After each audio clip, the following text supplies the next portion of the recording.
You got Bill Burr standing by. He's joining the program. All right. He's doing Letterman tonight? Doing Letterman tonight. That's very, very nice. I like Bill. I want to hear his take. Coming in from Hollywood to do Letterman. I'm sure there's some conspiracy involved with the election. Dude, Bill likes to sit back, and then he has always these weird theories, but they somehow make some kind of sense. Of course they do. He talks me into a lot of these conspiracy things where after he leaves, I'm like, geez, I think Bill had a point there. I got to look into this a little bit further. There's gas in our urine. He's absolutely right. We can fuel our cars with it. Yeah, let's. And he's a Pats fan, so we'll get his take on the Super Bowl a little bit. Well, maybe not. We'll see how he's doing with that whole thing. We're going to slice his Achilles before he walks in. Yeah, I know. Let him hobble in. I know. You're checking out the Opie and Anthony Show. Bill Burr joining the program. It's going to be on Letterman tonight. Let's not forget about that. Ooh. Actually, it's going to be on Friday. Oh, your tape today? Yeah. They do that tape thing. So I'm on the late one. Oh, I'm glad you jumped right in there then, Bill. Mm. Okay, so Friday we'll see you on Letterman. Absolutely. Great tapes today. Great. Roy Scheider.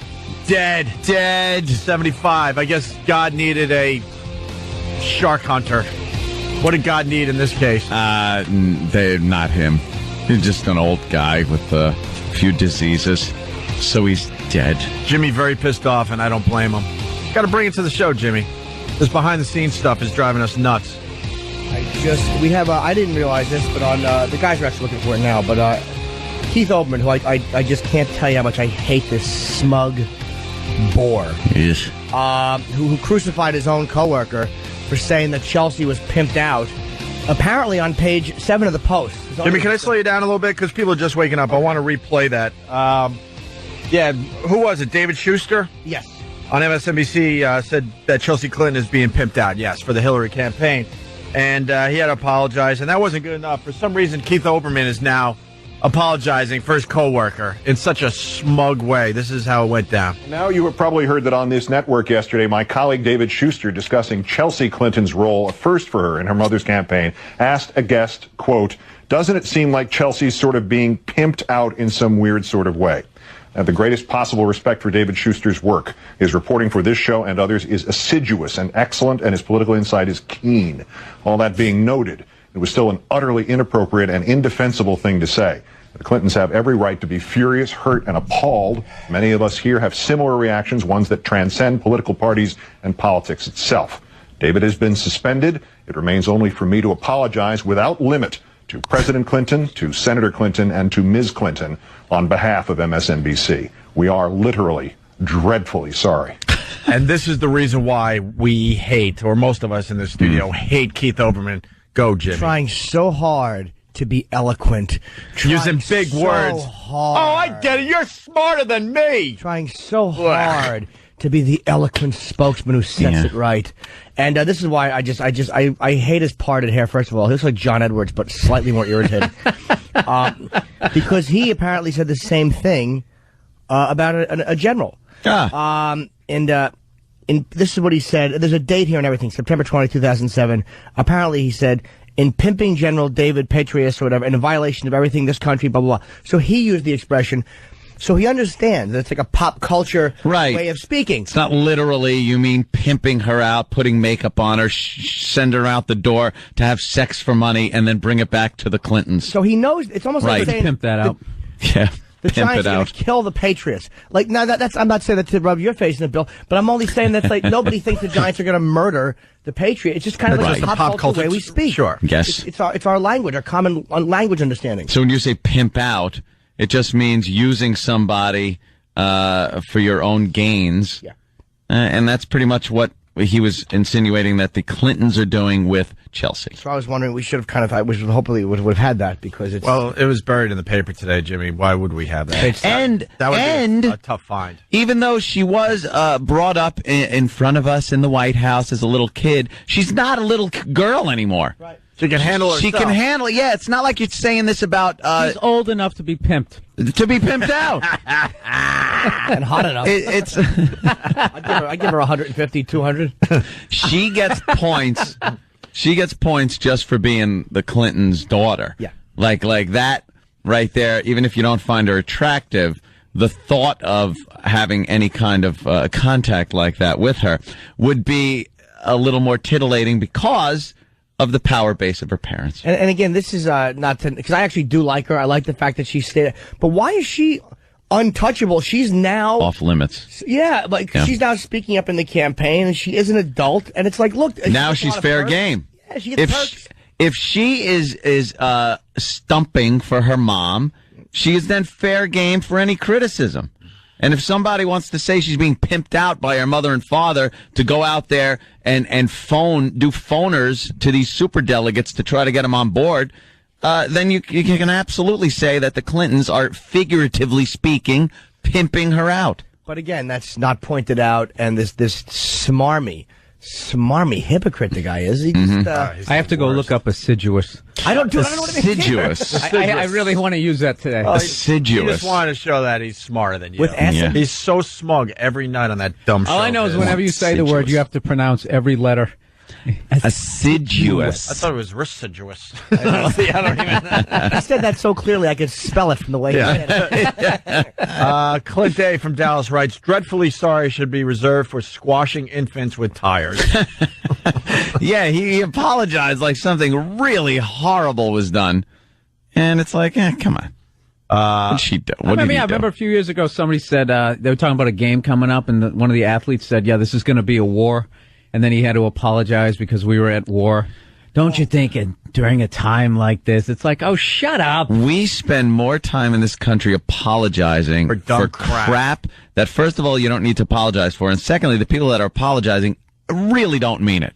No one really gets on and does a public apology and means it. I'm sorry. It just doesn't happen. I've apologized numerous times. I've never meant it. I've never meant it in public, you know. When people say, do you apologize for this, that, or the other thing? I'm just going to be honest. No. I've thought I was right every single goddamn time, and I was forced to make an apology. I don't apologize.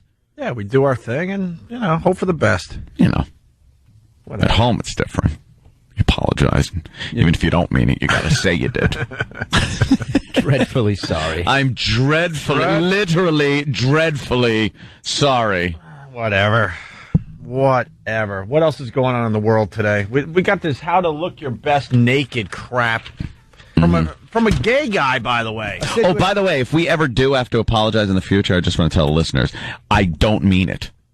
All right, if we ever have to, and it looks like I'm being sincere and really apologetic, I'm not, and I never mean it. Like they really believed us last time. Oh, Who are you please, kidding? stop. Assiduous, Worst acting ever. Sharp, caustic. His assiduous criticism of the book was keen. Thank you, Sam. Is that the audio? Keen. Oh, wait. Whoa, wait, really? This is a good find. Okay, so let's play the Olbermann thing again. Oh, God, do we hate this guy. This is Olbermann apologizing about his colleague. And now you have probably heard that on this network yesterday, my colleague David Schuster, discussing Chelsea Clinton's role, a first for her in her mother's campaign, asked a guest, quote, doesn't it seem like Chelsea's sort of being pimped out in some weird sort of way? I have the greatest possible respect for David Schuster's work. His reporting for this show and others is assiduous and excellent, and his political insight is keen. All that being noted, it's still an utterly inappropriate and indefensible thing to say. The Clintons have every right to be furious, hurt, and appalled. Many of us here have similar reactions, ones that transcend political parties and politics itself. Liar. David has been suspended. It remains only for me to apologize without limit to President Clinton, to Senator Clinton, and to Ms. Clinton on behalf of MSNBC. We are literally dreadfully sorry. And remember, Chelsea's an adult. Yeah. Because he's about to use the same term. Word pimping. Yeah. It's amazing. She is an adult, and everyone knew the context in which it was used. God almighty, why are you so grovelly? My favorite part of that is how he apologizes without limit, which means if Hillary said, come over and be my maid for a month, he would say yes. He would have to. Because there's no limit to his apology. Right. Because he's that dreadfully sorry. Dreadfully. Right. Well, this is Keith Phony! Yeah. This is Keith Olbermann going back in time just a year or two. Ooh. What year was it again, Or Jimmy? DeLorean. September of 07. Oh, just a few months ago. Yeah. Yeah. Okay, this is Olbermann who just who did that apology for his colleague there. But, Mr. Bush, you have hidden behind the general's skirts. And today you have hidden behind the skirts of the planted last question at a news conference to indicate once again that your presidency has been about the tilted playing field, about no rules for your party in terms of character assassination and changing the fabric of our nation, and no right for your opponents or critics to as much as respond. That, sir, is not only un-American, it is dictatorial. And in pimping General David Petraeus, sir, in violation of everything this country has been assiduously and vigilantly against for 20 years. Assiduous again. He loves it. To blur the gleaming radioactive demarcation between the military and the political. Looks like someone got one of those calendars. Word of the day. Big word of the Assiduous. day. Today's big word of the day. It's assiduous. What a dope. What a Wow, funny. pimping. And he said it like Oh, yeah. pimping. Oh, that is a great word. That just makes you bristle. Yeah. Somebody uses that word. He uses it all the time. Assiduously. Assiduous. Honey, this steak is assiduous. Just uses it wrong. Right. Does it just as long as he's using it. Right. Don't stop, I'm getting close. But it tastes assiduous. Assiduous. And you're right, though. Fox is the only network that's biased politically. Not MSNBC. No. Only Fox. No, I think they're really balanced. Yeah. I find There you go. There's the hypocrite right there. He used the same example. He used pimping. He used it worse, in a worse way. Now, I don't think he meant that President Bush was putting this guy out on the street, having him have sex, and then collecting the money. I don't think that's what he meant. Even though he is a douche, I don't think that's what he meant. Wait a minute. I get it. What? In criticizing Bush, he was criticizing conservative. But when you're criticizing Chelsea Clinton, you're Aha. Oh, the right. difference. See, it's a different party. The Democrat. Okay, now I get it. Okay. That makes sense. Both adults. General's an adult. Chelsea's an adult. Both making their own free choice. The general joined the military. Chelsea is speaking freely. No one touched Chelsea for years, and when her mother was campaigning for senator, she didn't get up and give speeches. She didn't talk because pretty much her mother had it in the bag. You knew she was going to win. Now this one's getting real close, so she's dragging out every possible thing she can, one of which is the daughter that is well-liked in this country. So if she gets up there and speaks on her behalf, why can't somebody criticize that by saying that she is, figuratively speaking, of course, being pimped out by her parents? What's wrong with that? What's wrong with that? It was a direct... It's literally, he said Bush was pimping this guy, and aren't the Clintons pimping her? It was a direct parody. Yeah, of course. A parallel, and one is okay... And one's not. And one gets isn't. you suspended. Right. And puts out an apology that should be reserved for accidentally killing a family. It is no place for that apology. Let's go to John in New York. John. Hey, John.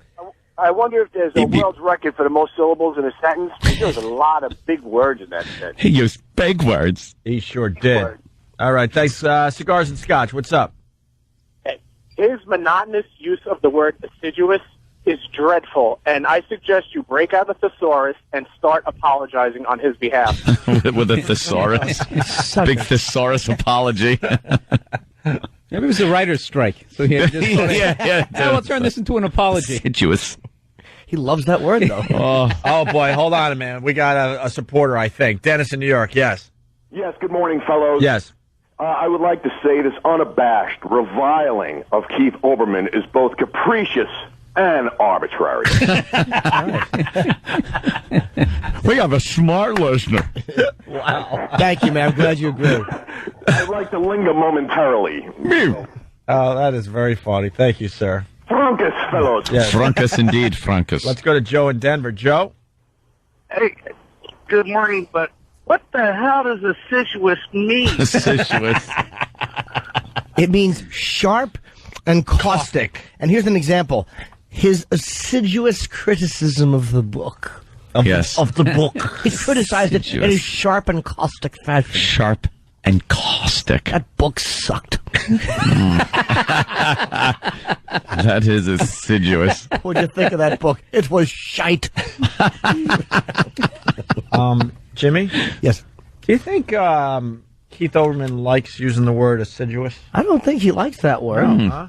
I think he loves it.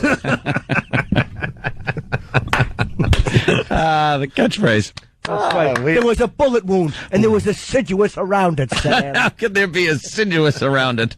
Sharp and caustic? Yes. That's right. I think the knife was assiduous. It was cut with an assiduous blade. Oh, what did that result in? Murder. You almost forgot. You almost forgot his catchphrase. I know, that's his big Jim C. catchphrase. You almost forgot your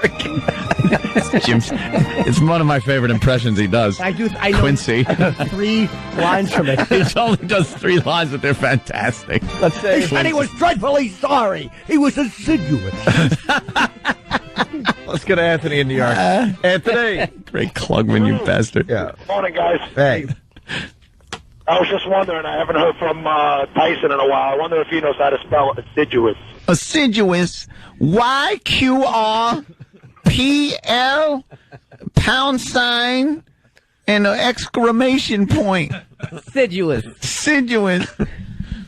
I got into her assiduous, and she charged me with rape. Wow, there's a linger longer. Do you think the pimping reference was incorrect, Mike? No, that was legitimate.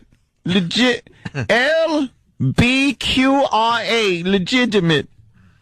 I have been a lot of people are being assiduous with me. What does that mean? That means I get charged with rape again. Oh, I should use the bullhorn. The Queen of England is an assiduous hole.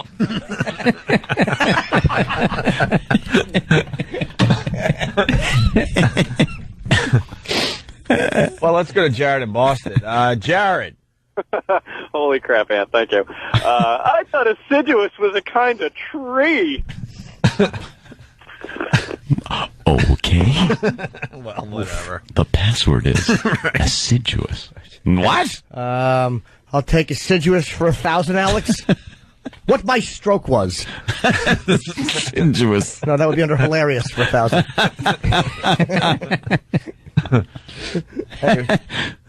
We change gears with this. Turn the handles, hear them click. You'll never know when you'll be hit. It's Pie Face. Ask your mom for some cream.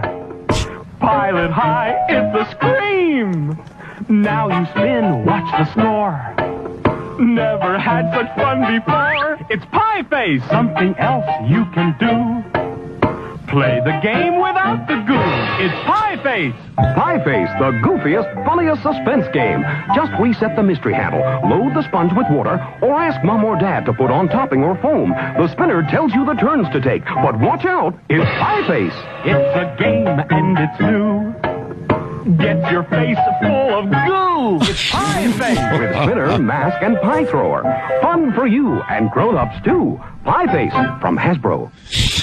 Is that real? Is that a game? Sure I don't was. even remember that one, and I remember everything. 1968. That kind of flopped. Okay. Yeah. I guess they thought, wow, it's funny. Kids just love watching those pie throwing things. Look at the video. We'll put it up on ONA Radio. Oh, is that it?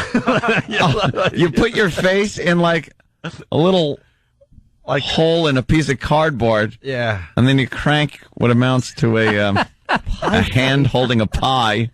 Self-inflicted pie face. And it slams it into your face. Yeah, that's wonderful. That's nice. Oh, you spin something, and then... What? I think it tells you how many times you have to turn your thing. Yeah. Oh, so If the more you got to turn it, the more chances you're going to get pie face. You're going to get goo in your face. Oh, that's great. That's right. That's what parents want, huh? Yeah, way to teach kids how to get goo in their face. What a mess that would make. Do it with a nice hot shepherd's pie or a pot pie. Right. Scalding. Pot pie face. Scald your child in the face. Remove those zits. I can't think of a rhyme. It's Pie Face on YouTube, and we'll link it later. Hey, Frank in Brooklyn, what's up? Hey, it's Fred from Brooklyn. Oh, Fred, what's Fred, up? whatever. Buddy? Of course it is. Don't care about we your know name. that. How you doing? Good. You guys are ragging on Keith Olbermann unnecessarily. I personally think he's supercalifragilisticexpialidocious. Wow. Big words. Yes, you got to use that.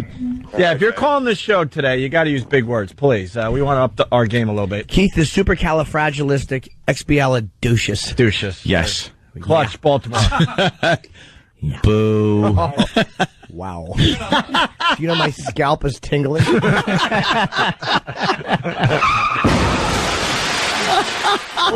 I kind of liked it, Jimmy. Scalp is, how far into the word did you get that you realized the end was just not going to really... Super. What killed him? It was a bomb. A bomb went off, and it blew his mouth out. Quick, get my members-only jacket and my flat-ass girlfriend. You don't have to put the music on. Every goddamn time. time. We get it. Do. Let's go to Baltimore. Clutch, what's up?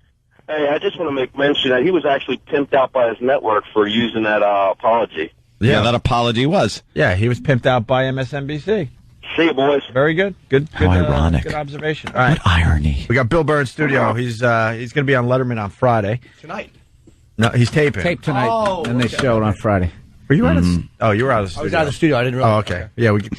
And also, I want to know what Bill's working on, like in his head. Want to know what you're working on as far as conspiracies, after the break, any kind of problems that you have, the whole election thing. I wanted to be what your take is on have a nice on that.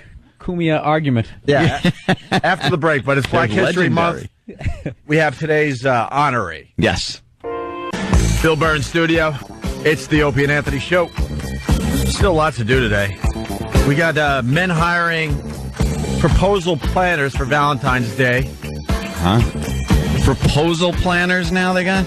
Yeah. Instead of just wedding planners and everything? Yeah, we planner for everything. We could go down that road. And then Anthony brought this to our attention, how to look your best naked. Yeah, it's in the paper today, how to look your best naked. And it's a little list, top 10, I guess, a list of what you could do to make yourself look and feel better about your nude body. Sit-ups. Yeah. Well, that's what they should do that. Exactly. Exercise. Exactly. Genetics. But no, this is just a fluff piece written by, what's his name, Queer Eye guy, Carson. Well, this is the problem. Everyone has insecurities. Let me read the first paragraph about how they look in the buff. Thankfully, we now have Queer Eye for the straight guys, Carson Kressley, to make us feel good about our bodies. Mm-hmm. Here's the problem. He's making women feel good about their naked bodies. Have you seen the show? He doesn't know. I refuse to. Oh, it's brutal. Maybe we should get audio from it. He doesn't know. He'll have like some really hefty girl, and he'll put her in bigger panties than she was wearing, and then say you look great, and then he just picks up this fat mess and sort of bounces her around like she's a big baby. And she's going, "Oh my God, I feel great!" And it's one of the most horrific things you've ever seen. I was watching with my girl, and she was punching me in the shoulder so hard because I was dying laughing. I'm going, he just put bigger underwear on her. Can we get this audio? Oh, that's great. Bill, you want to put a lace parachute around her, and then all of a sudden I'm supposed to be, oh my God, where you been all my life? Bill, you want to produce this radio show? We pay well. Oh, all right. Until the writer's strike is over. The writer's strike is over because we need a producer, man. Why don't we have the audio? Dude, that's like my awful pasty white legs that everyone makes fun of from May to September of every year, and all of a sudden you give me a little bit longer Jordan shorts, but you still see my awful pasty calves. Yeah. Oh my God, I feel so much more tanner. Well, here we go. So Kressley's new Lifetime show, How to Look Good Naked, takes average women and shows them just how to make the most of what they've got. And to be honest, it's hard to not feel great about yourself with Carson gushing all over you. It's a gay guy, though. What does he know about the naked freaking gushing female all body? over you is a little scary. Right. I don't like that part. But what if you can't get him into your home? Kressley has come up with 10 tips for Daily News readers on how to fall head over heels in love with your body just in time for Valentine's Day. Yeah. Way number 1, stand in front of Bob Kelly. This is all ridiculous stuff because it is about hefty women. The woman in the Daily News, picture of her, she's a big fat broad. And do little things that make you feel pretty, is what he says. Looking cute is feeling cute. That's all there is to it. No, it's not. And they don't have to be big things. It could be a day at the spa. It doesn't have something. to be, Yeah. Could be it doesn't have to be a day at the spa. It can be something as quick and easy as pedicure or manicure. Those little indulgences that tell your brain that you're worth it. Could be a little box of Dunkin' Munchkins. Right, or a big box, or 20 of them. But the whole thing is, it says it doesn't matter what you can't see, that you can't see a physical change. You'll feel it yourself. Like, no, you're still fat. You're still found unattractive by the majority of people out there. You're a burden on a plane. There's plenty of other things. You spill over into the next seat. Yeah. It's, so doing little things to make yourself feel pretty ain't gonna do it. Look in the mirror is number 2. No, really take a look. Be honest with yourself. That's what they say. On the show, the lady's standing front and center in the nude in front of a 3-way mirror under fluorescent lights. But you can do something similar at home. But put Post-it notes on your bathroom mirror. Take a good hard look at yourself. Write down 1 or 2 things about your body that are great. Next time you look in the mirror, you won't focus on your jiggly upper arms, but on your great boobs. And you'll think to yourself, wow, I look great. You know what this sounds like? This sounds like they're fixing up like a dilapidated house. And they're just sort of painting like the porch. Yeah. Paint the porch and that way. Hey, it's got hardwood floors. Yeah. It's a great area. If you paint the front door a bright color, you'll feel better about walking into the disaster that is behind the door. Wait, look in the mirror, and behind yourself, green screen African plains, and a little bird on your back, and a herd of rhinoceros. A bird on your back. You'll feel pretty and slender. And little Post-its all over the mirror. You see number 3? Get comfortable in your body. Vacuum your living room in the nude. It just makes it more normal and makes you more comfortable with your body. But please close the blinds. Yes. Well, that's what they say. They go, just make sure you have some good quality blinds on the window. Or not. I get it. Yeah. Wow. So people could go, oh, my God, there's a fat broad vacuuming, and she's naked. Do your housework in the nude, especially scrubbing the toilet, and then jam your finger down your fat throat and lose a few of those tons, you silly goose. Just look out who's behind you when you vacuum under the couch. John in New York has a great one. John, go ahead. Some people that have watched this show. Yes, John. At one section of the show, they put these big broads in these like skin-tight outfits, and they look like one of them old salamis that are hanging from the ceiling in the meat stores. You ever see them? They make them look like salamis? Yeah, they got just all stuffed in. Maybe a bologna, I don't know. Maybe not a salami. But I'm with you. I like the visual. Thank you, sir. Messes. Here's one that really gets me, because this is the give up factor. Yeah. Clean out your closet. Don't worry about fitting into your skinny jeans. Invest in some clothes that make you look and feel really sexy. Get something in a great color. A pretty cashmere sweater in a sweet, pretty color can do wonders. So that's pretty much take your skinny pants. Yeah, poncho or tent. Take your skinny pants and throw them away. Give up on the idea of ever fitting in them again. That's the give up factor. No. Take your skinny pants, look at them, and say, I got to get that skinny again. That way you'll look sexy. Don't take it from a homosexual. He's really not going to know what guys find attractive on these women. He's parading around fatties, thinking if he gussies them up in some colors that regular hetero guys are going to be head over heels. No. Get something in a great color, which would be kind of like brown at the bottom, and then it tapers up into green, and then comes into like white on the top of your hat, like a mountain. This way you'll blend in with the scenery. Dress like a mountain. That's right. Oh, yeah. Hang a Sherpa in your closet. Let's say hi to Pat in Belmore. Pat, what's up? I was going to say, gentlemen, that what Carson Kressley doesn't realize is that window dressing is not going to create a Pygmalion-esque transformation. I'm punching out. They told you got to use big words today in honor of Keith Olbermann, that douche. What other ones are good here? Love yourself. That's always a good one. Even on Valentine's Day, the first person you need to love and focus on is yourself. Know that you're worth loving.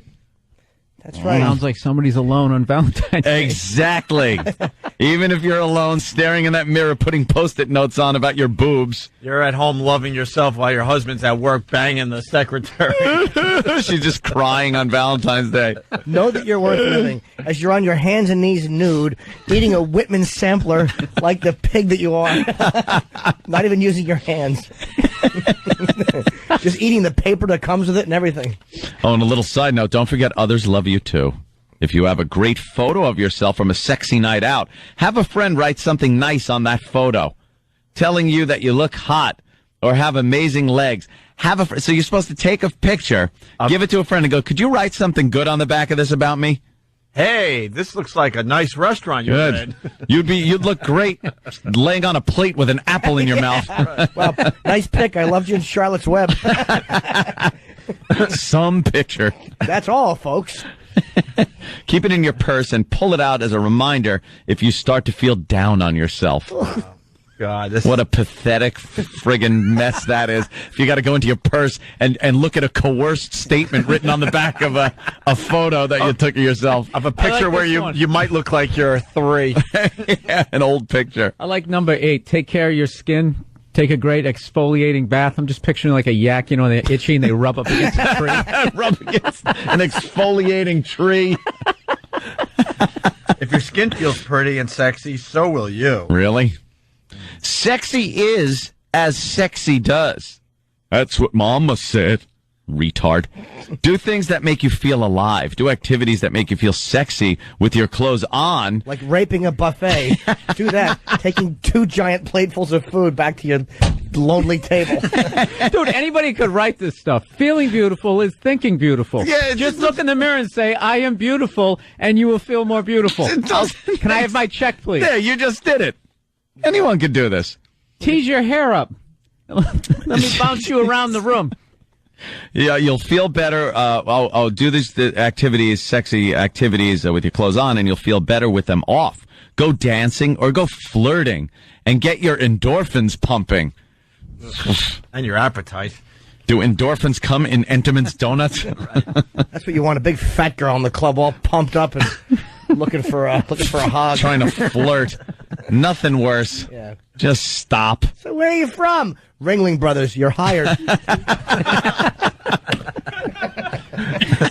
Let's go to Brian. Brian, you're on the Opie I'm and a Anthony circus show. worker using exfoliating brush on you. I know. Go through 4 or 5 loofah sponges on your awful body so they're smooth like marble. Have a friend hose you down with some perfume. Try not to trample him.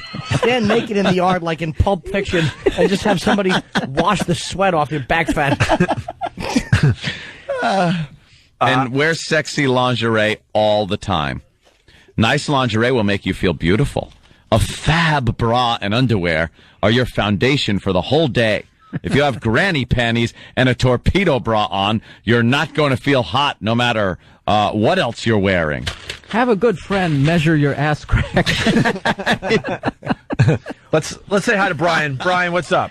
Brian. Hey, guys. Hey, I was wondering if any of these girls are about a size 14. You're about a size 14. Yeah, Where'd you? Let's go to Brian in Dallas. Sorry, Brian. Help a gentleman put a couch in the back of his van. Brian. Yeah. What's up? Hey, I just wanted to say no amount of clothes is going to fix a paucity of pulchritude. Thank you, Ryan. Wow. He went to the alliteration, too. Yeah, I like it. Rub the lotion on your skin. Do this whenever you're told. Put the lotion in the bucket. Wear sexy leopard skin, and if you don't have that, just borrow the curtains of a Puerto Rican. These are all just crap. Like Bill said, you can just make them up yourself. Yeah. Feel good about you. That's the most important thing. Look in the mirror and say, I'm worth anybody out there. Really? Part your hair on the other side. Give yourself a makeover. Go out and come home as disappointed as you do every day. Get some clip-on earrings and hang it on your other chin.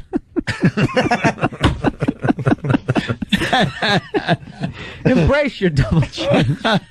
Dress it up. That's right. Learn to do John Candy's voice so you can look and sound like him at parties and make everybody laugh. Sean in North Carolina has one. Sean. Go to the beach for the day, but put up little notes letting Greenpeace know you're okay. You're okay. Nathan in Massachusetts, what's up? Hey, yo, I was just wondering, does Jimmy still have around his old box of tender sentiments. That just sounds like what he needs right now. Forgot about They do sound like Jimmy's tender sentiments. Tender sentiments for fat broads. For fatties. That's right. Yeah. You're not fat. The planet is just small. And again, the gay guy is the worst guy that's going to tell a fat woman how to be sexy. Because the bottom line is lose weight. You're going to get chubby chasers. No doubt there. You'll get some chubby chasers. Yeah. Fat chicks get laid all the time. Mm-hmm. It's chubby chasers, though. You're a fetish. You're not looked at like a human. You're not looked at like a girl that guys are attracted to. You're a fetish, like a foot or water sports. Somebody. Well, that's like when you decide to finally get the membership. The gym membership is when you become a fetish. Yeah. When you're literally just. Yeah. You're just a fetish. Like an average guy isn't going to look at you, but there's guys that like feet. There are guys that like water sports, they're called, things like that. And there are guys that like fat broads. You're a fetish. Go to the gym. Men will have sex with you if they're afraid of abandonment. And if mother left when they were young, they'll be happy to hop on you because you'll never leave, will you? Let's go to Corinne. Corinne, what's up? To feel sexy, match your bridle to your feedback. Yeah, see, you can make up your own at home. Mindy in Arizona, she used to be 350 pounds. What's up, Mindy? This is all crap. None of it works. It only works if you're really fat and don't want to lose any weight. Yeah, it's I used to try this stuff all the time, and I thought I looked really great. But I was a cow. Okay, it doesn't work. It's the lazy way out. It really is. Exactly. You know, it takes hard work. It means eating a few salads every once in a while and doing a few crunches like Bill said to start this bit. You know, This is the lazy way to come up with little tender sentiment. Yeah, just make you feel good about it. And there's this whole thing going on with fat people. I'm not talking about chunky girls, something like that, because everybody likes a little bit of something. Some people like emaciated girls, and some people like them a little chunky, and everything in between. I'm talking about fat girls. You see them out there, and there's this whole thing now where it's completely acceptable. It's accepted. You're not to criticize it, make fun of it. The clothing stores are putting out lines where they can feel like they're being sexy, but they're not. Mm-hmm. And it's just like you said, the lazy way out. Just go to the gym. Absolutely. Don't eat. And anytime you ask them, oh, no, I had a salad and I had this. I'd love to follow them around with a camera one day. They'd probably eat the camera. We got a problem. We got someone complaining. It's Brett in Canada. Brett. Uh-oh. Yeah, so I find that the way that the reprehensible way that you are speaking of the pituitary Rubenesque women is arduous, assiduous, reprehensible, and so forth.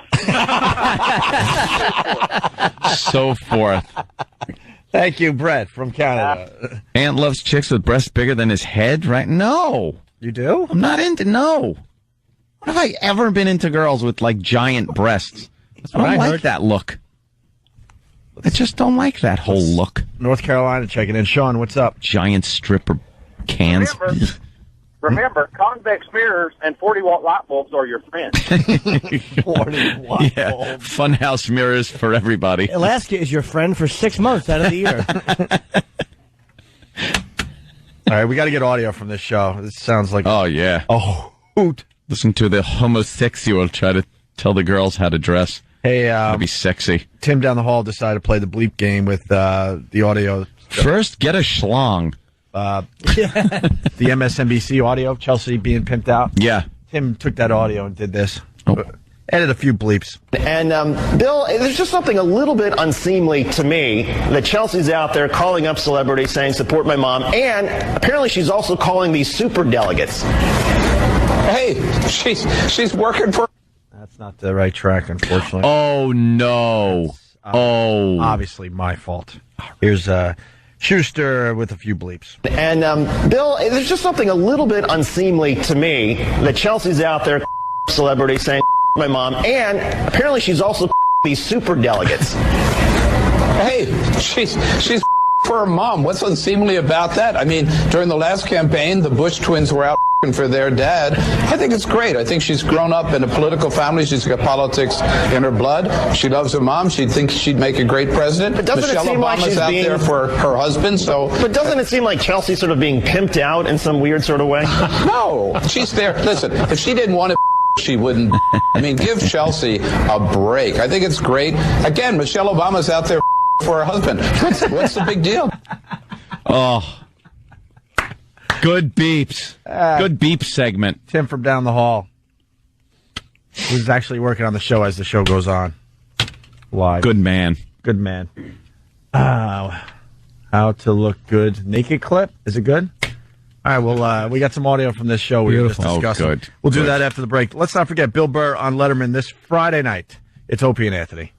Man, a lot going on today. Hey, you know that commercial we just played about a half hour ago for Pie Face? Yeah. You want to tell the people just in case they're just tuning in, Ant? Yeah, there's a game back in 1968, I think it was put out, called Pie Face, and little kids would put a pie or some whipped cream or whatever on this little hand that was pressed down. I guess it was spring activated, and they'd put their face in a little cardboard thing with a circle cut out for their face, and crank this handle, and break their nose. And after a while, the hand would unlatch and spring up with the pie and smash them in the face with it. And we'll have the TV commercial from 1968 up on onaradio.com later today. Well, Sam took it and did the beep game with the original audio that we just played. Yeah. So keep what Anthony said in mind here. It sounds a little different, by the way, with the beeps. I'm sure. Face, the goofiest, funniest game. It's a game and it's new. Get your face full of goo. It's face. Something else you can do. Without the goo, it's face. Fun for you and grown-ups too. Face from That's different.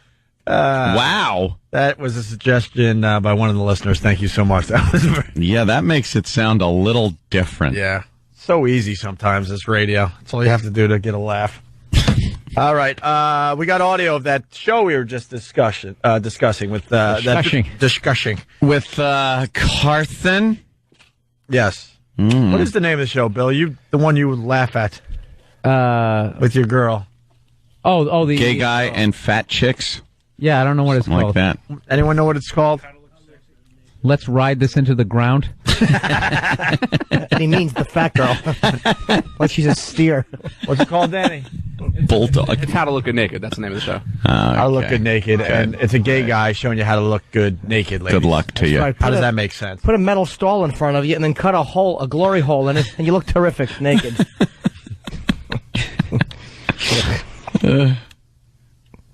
Negative. All right, here we go. Yeah. Audio. Take off your top. Just to let you know, 85% of all women are wearing the wrong size bra. 85% of women wear the wrong size bra. You took your top off like a stripper named Amber. I mean, like it was like in a second. So it's not deep enough in the cup Get it, because the you're gay. underwire needs to lay against the rib cage in order to give it To do its structure job. to lift. Just to let you know, only 10% of the support should come from the strap. 90% of the support of a bra should come from the band. And when the band is... No, it was such devastating information. All right, let's try some bras on. So this gives her that nice, dramatic, plunging effect. Just going back to this, when you were seeing, those rolls here that you were so concerned about, when you have the right bra, you don't have those rolls. No, you do. Wrong body, wrong bra. You cannot tell me that this doesn't make you feel hot. See, he doesn't understand that we have to deal with this crap. Like he's never going to go there. So to him, it's like, oh, you're fixed. Look, you look great. He doesn't have to take that bra off and see that mess. If you're wearing a bra that gives you those rolls, they're called back breasts. You ever see those? They pop up and they look like they're breasts on the back. Well, he's talking about the front, too. It's like it's called ripple boobs. What? Really? It kind of ripples out. Ugh. It doesn't matter what you're wearing. You're still going to get those. The bottom part of a Jack-in-the-Box. Accordion stomach. The accordion. Lasagna belly. Oh, there you go. Yeah. I really don't think a bra is going to help that. No. Wrong bra. You cannot tell me that this doesn't make you feel hot. I love this outfit on me. Okay, you still can't verbalize it. Okay, let's get you out in this. It's fun running around in our underwear all day, isn't it? Turn all the way around here. It's very flattering on the butt. Cheeky on the butt. I feel really sexy. You feel sexy? Yes. You feel sexy? I know. Oh my God! She's come too. You see how they coax the person into saying it? Yeah, just say it. You cannot tell me that you don't look sexy, because if you do, then this show is pointless. I feel sexy. You feel sexy. You're hot, right? Say it. You're hot. You're not fat anymore, right? Right. This show works. She's a mess, and you're lying to her. You're building her up to get. She's gonna get trashed. Yeah. She's going to, you know what, now she's going to walk into a club, and rather than have that, yeah, I know I'm fat, but, kind of vibe, she's going to come in there with, an attitude. Yeah. Like she's an 8 or a 9. And she's going to leave gravely disappointed. Dreadfully. This is sexy!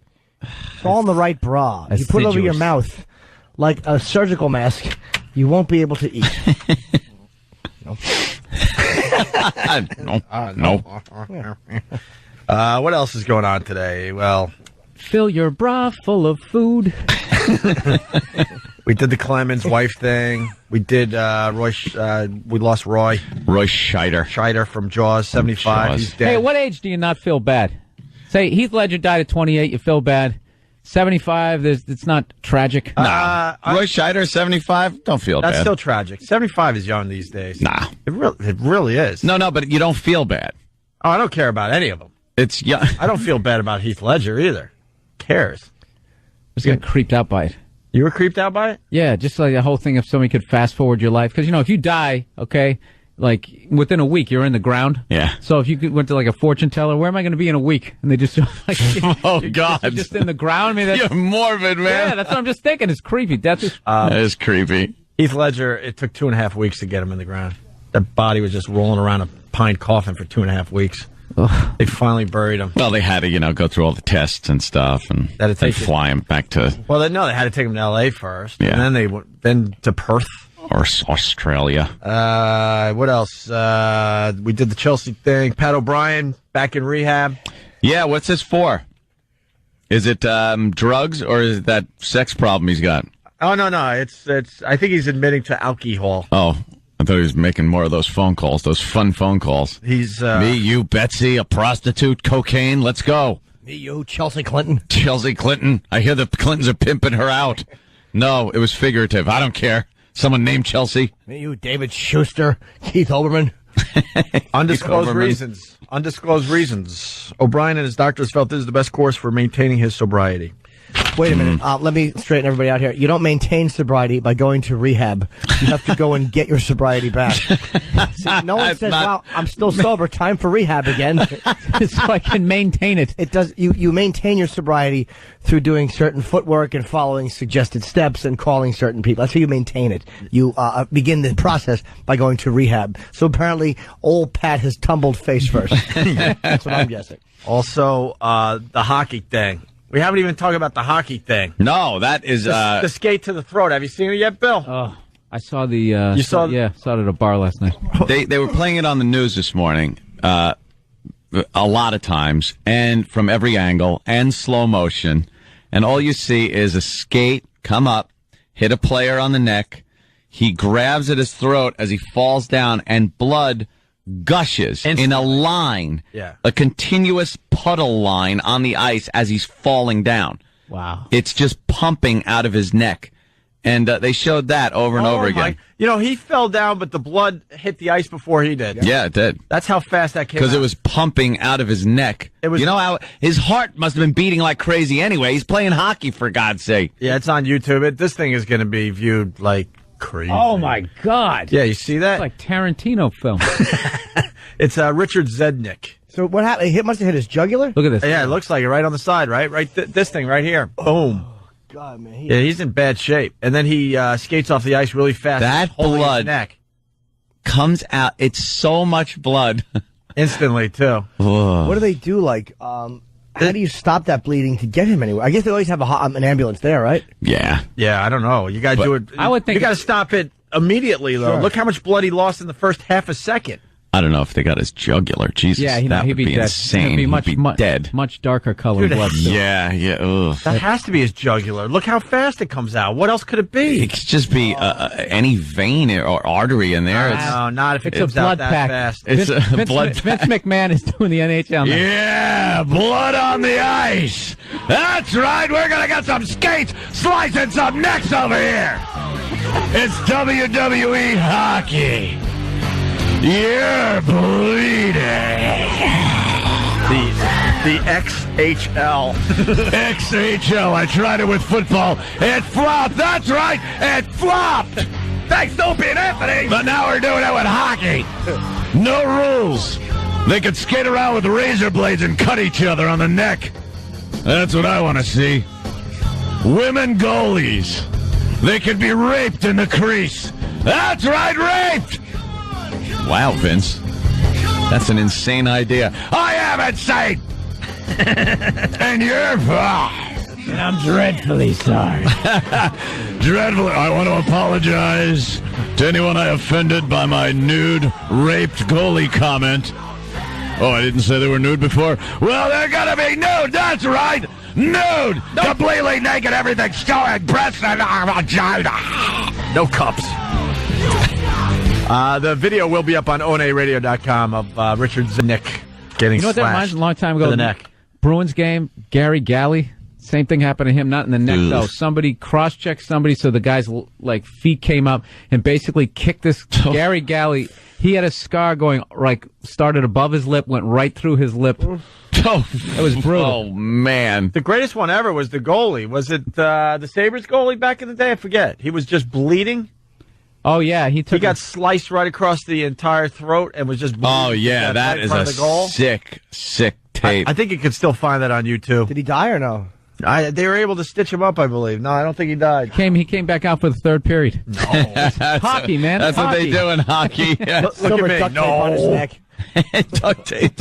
I don't know. We got to try to find that one. That one is insane, too. In other news, high school male basketball team, oh boy, made player have sex with teammate. Wait a minute. Basketball team? You know what? That's just bad parenting. Sex with teammate. Okay. Teach I your got it. kid how to say no. right. Teach your kid how to say some things just aren't worth it. How bad do you want that varsity letter? Yeah. Is it really that important? How much fun is pond hockey? I mean, come on. Isn't that better? 3 members of a freshman high school boys basketball team are expected to be charged Monday with gross sexual imposition after an alleged assault on a teammate. Assiduous. A police officer wrote in a report that the alleged victim said a teammate made him have sexual contact with another teammate. He said touch his ball bag. Is that what he said? You think it was just something almost okay? What do you get that? Bill? Oh, is that because he actually... Here it is. This is a hockey goalie gets slit and cut up. This is, it's... Look, he doesn't know what to do. Oh, my God, the blood from today is worse than this blood. But... No, it's not, because the ref's not even looking at him. The guy's bleeding out like a stuck pig alone in the corner somewhere. Yeah, and a couple of guys are ready to duke it out. They're ready to throw the gloves off. Yeah, we'll get that up on onaradio.com later, too. The cameraman couldn't get further away from that, too. He's just like, ooh, let me pan out it. Oh, he's bleeding immediately. Wow. Right from the neck. He grabs his neck. But it's spitting out. It's like... Yeah. It's a line of blood, man. It's a stream coming out of a... And no one is paying attention. He's off to the side bleeding. Not even the cameraman. They finally get help on the ice. And then didn't the guy have to come out with the scraper and starts because the blood froze on the ice? Yeah. You got to scrape that off. Yeah, that's back when they had guys doing that. Now they have like those ice whores. That ice whores. Like yeah, 16-year-old girls. Yeah, they fill in the little holes. And it's great. The Islanders started that tradition, and now all the other teams do it, or most of the other temes do it. I can't stand that moment. Ice whores. Heather Mills is going to represent... Oh, sorry. I always yell out, have some respect for yourselves. Like, what are you, the old codger? Have some respect for yourselves. No, you just make... Granddaughter of mine would never be out there. Why? I just hate how they just think I'm such a moron that I can't even be talking about the game during that moment. Like, I need constant entertainment. There's a stoppage of plays. Get some whores. Get some whores out there. Have them clean up the ice. That's brilliant. That's the experience. By the way, going backwards, Paul W. from Austin writes, he effing skated off the ice. How do you guys glaze over that? Yeah, he was. Well, you'll do something like that in that situation. It's very hard to just kind of relax and lay down. You're going to run. Plus, you're on the ice. It's cold. Yeah. Everybody. You ever hear of people that when they're shot, they always wind up running somewhere and collapsing on a stoop. Yeah, before you never get shot and go, oh, let me call a cab. Hello? Yeah, no, I'm here. I'm shot. It's you try running somewhere. Just I gotta run somewhere. Fight or flight. Flight takes over. Yeah, flight takes over and bloop, you just kind of die. That's all your brain's saying. Skate, skate, skate. Just skate, skate away. In other news, Heather Mills is going to represent herself in the divorce case with Paul McCartney. Why is she doing that? So she could talk to him. She's going to be the one. Oh boy, that's great. So that's going to be interesting. Man faces child abuse charges after home circumcision. I wonder. Wait a minute. I wonder if that will work. Like, are you gonna tell the jury that you and I never said this, or did you ever say to me? That might actually work, man. I don't know. It might be harder for him to lie, and her inflection may be able to get a lot of points across that a lawyer wouldn't. Like, did you ever hit me when you were drunk? No, you didn't. There was never a time we were sitting together and you hit me when you were drunk. In there the might pantry? be a way. Yeah, there may be a way for inflection to do it without being to work both ways to the jury. Remember Colin Ferguson when he was defending himself? I have more respect for him actually than I do for her. But yeah, it's a bit of a different case. He went out there and he was like, and he would talk about himself as the defendant. He'd say, now, when the defendant pulled out a gun, tell me what happened next. And then the witness on the stand went, well, I saw you pull a gun out, and you pointed it at me, and you shot me. So it really didn't work very well with him trying to separate himself from... So I shot you. Yes. Yes. Okay, so you're saying the defendant, you shot me. Yeah, Heather Mills is not denying that she's the ex-wife to be. Do you recognize the pogo stick in this courtroom? Looking right at you, love. Love. Yes, old Stumpy. Did you not have a nickname for George? Did you not refer to him as tapioca under the hat? I'd like to settle. I can't do the Beatles. Settle. That looks bad. He was me friend. He was me bloke. He was me. But you called him old puddinhead, didn't you? Imagine if she starts talking about the sexual practices, if she can somehow tie that into abuse or tie that into her case. He could really embarrass a guy because he's a private guy, man. He doesn't want his... That'll get you to go to that back room and settle real quick. Oh, man, what happened? That's a Beatle, man. He should not have to go through this. It's an old Beatle now. Yeah, exactly. Hire a hitman. Good Lord. You got some residuals, right? Residuals. He'd end up in prison. Imagine that, Paul McCartney in prison. And put potholes in front of her house. Just watch her attempt to walk and that leg snaps off. Just standing there looking at her like she's silly. Hires a hitman to break a knee. He hits the fake leg. Does nothing. She still showed up. You hit the wrong one, mate. Blimey. We're starting a new bit. What's that? We'll debut it here. Oscar moments, because we had so much fun with Grammy moments. We did with the gang. So now we're going to be doing Oscar moments. All right. Here's the first one coming in from Derek. The Opie and Anthony Show presents Oscar Moments, memorable scenes from Academy Award nominated films. Today's Oscar moment comes from No Country for Old Men. Ooh. Well, look, I need to know what I stand to win. Everything. How's that? You stand to win everything. Call it. All right, heads in. Well done. Don't put it in your pocket. Sir? Don't put it in your pocket. It's your lucky quarter. Stay tuned for more Oscar moments presented by the Opie and Anthony Show.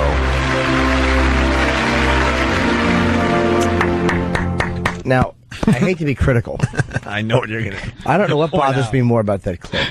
A, the fact that Kenny is actually a better actor than Voss. Or B, the fact that he says, good job before the coin hits. Before the coin hits. You hear him say that, and then you hear cling, cling. Good job. 30 seconds. Clink. Clink. Oh, what eyesight, kid. Dummy. Oh, is he a Bethel? Kenny was at least had some kind of acting chops. Roland, actually, he has that natural nervousness. Where it works in that situation and doesn't in life. We love Roland. Okay. Chicago radio host suspended after anti-Semitic remark. Go ahead, make my day.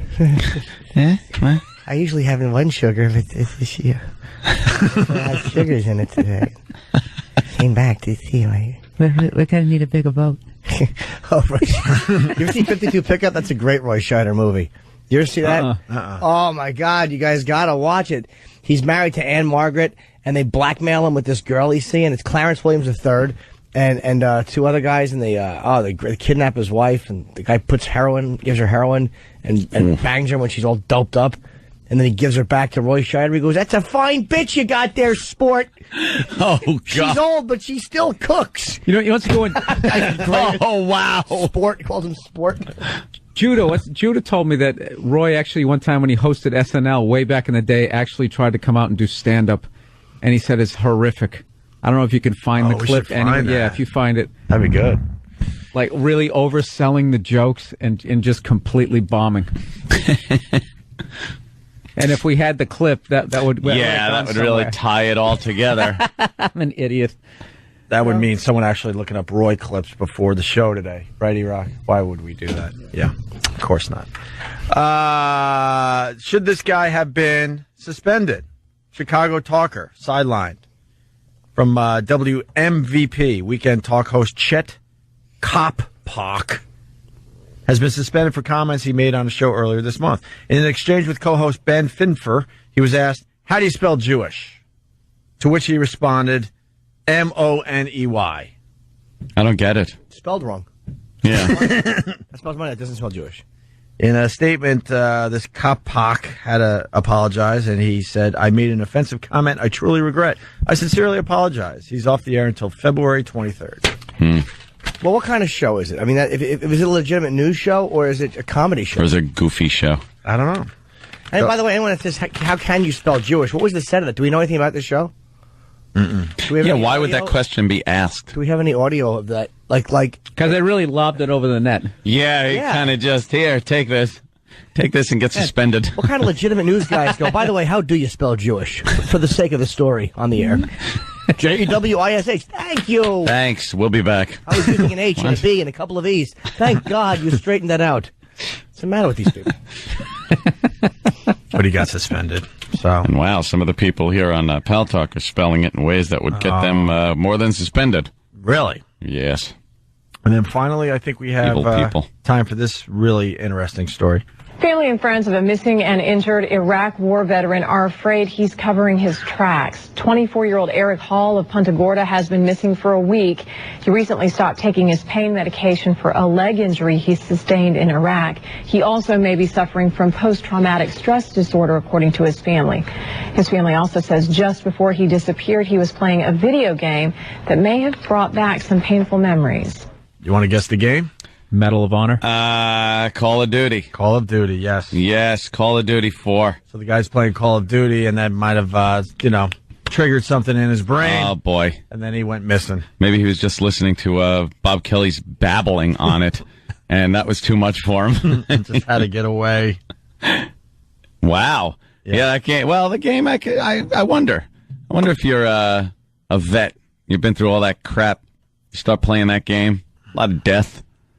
Shooting, snipers, me. I don't know the game. Oh, it rules. Come on.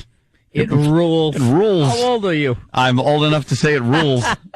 I'll never stop saying it rules. You really are just a big teenager. You see the I'm game? A jerk. It rules. I play it all the time on my Xbox. More to the story, which is kind of creepy. After playing Call of Duty, Eric Hall just got up and said he had to go.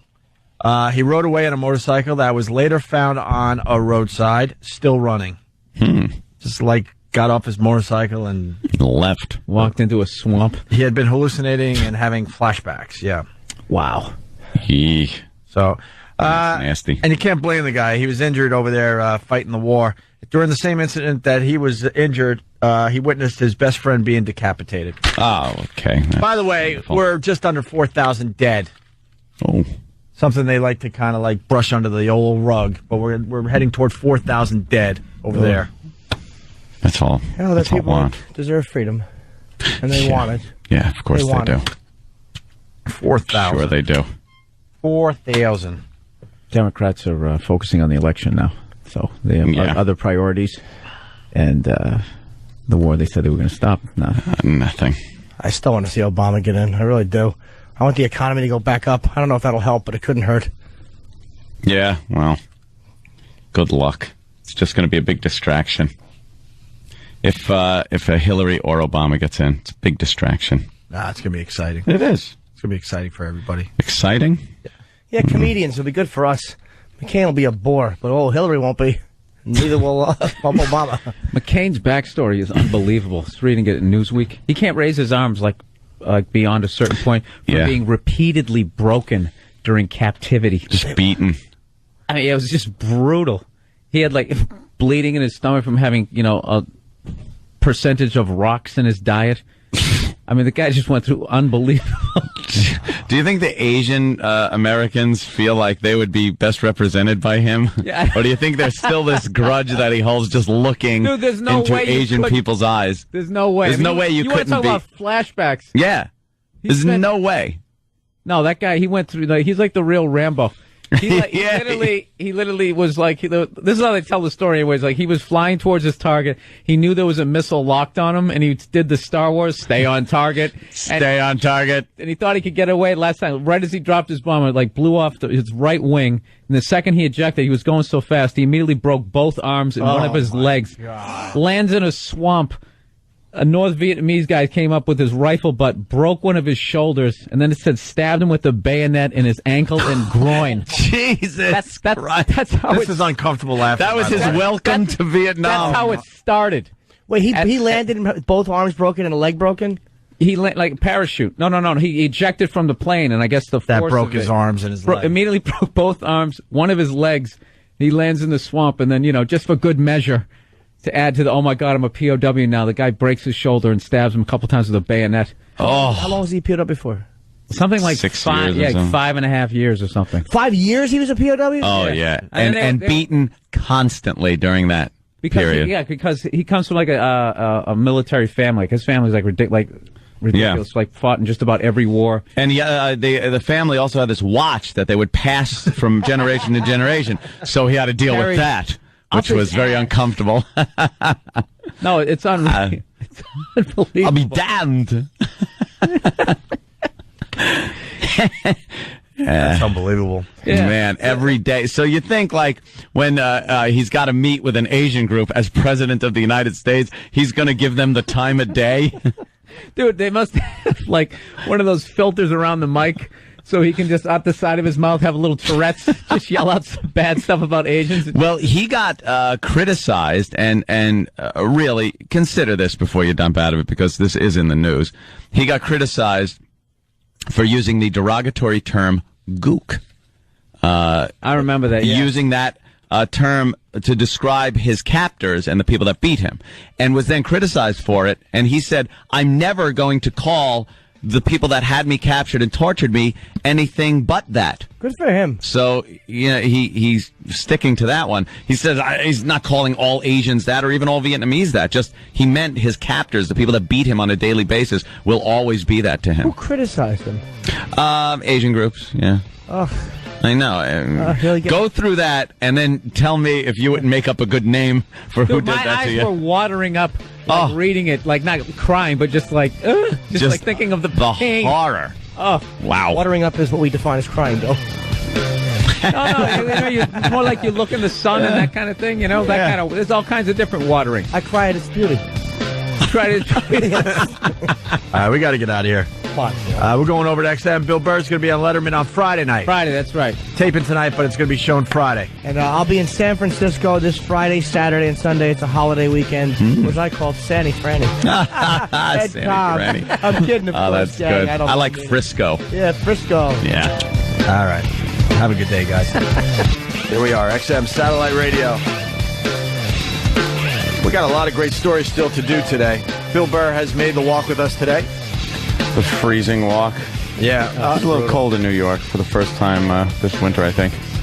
Yeah, winter finally hit. This is the weather I was hoping you guys were all having the entire time I was in L.A. This was Yeah. pissing me off every time I called back. Nah, it's not bad. It's like 40, 45. I'm like, damn it. I know, that annoys you when you're away. What's the matter, Jimmy? I get my fucking ears shot.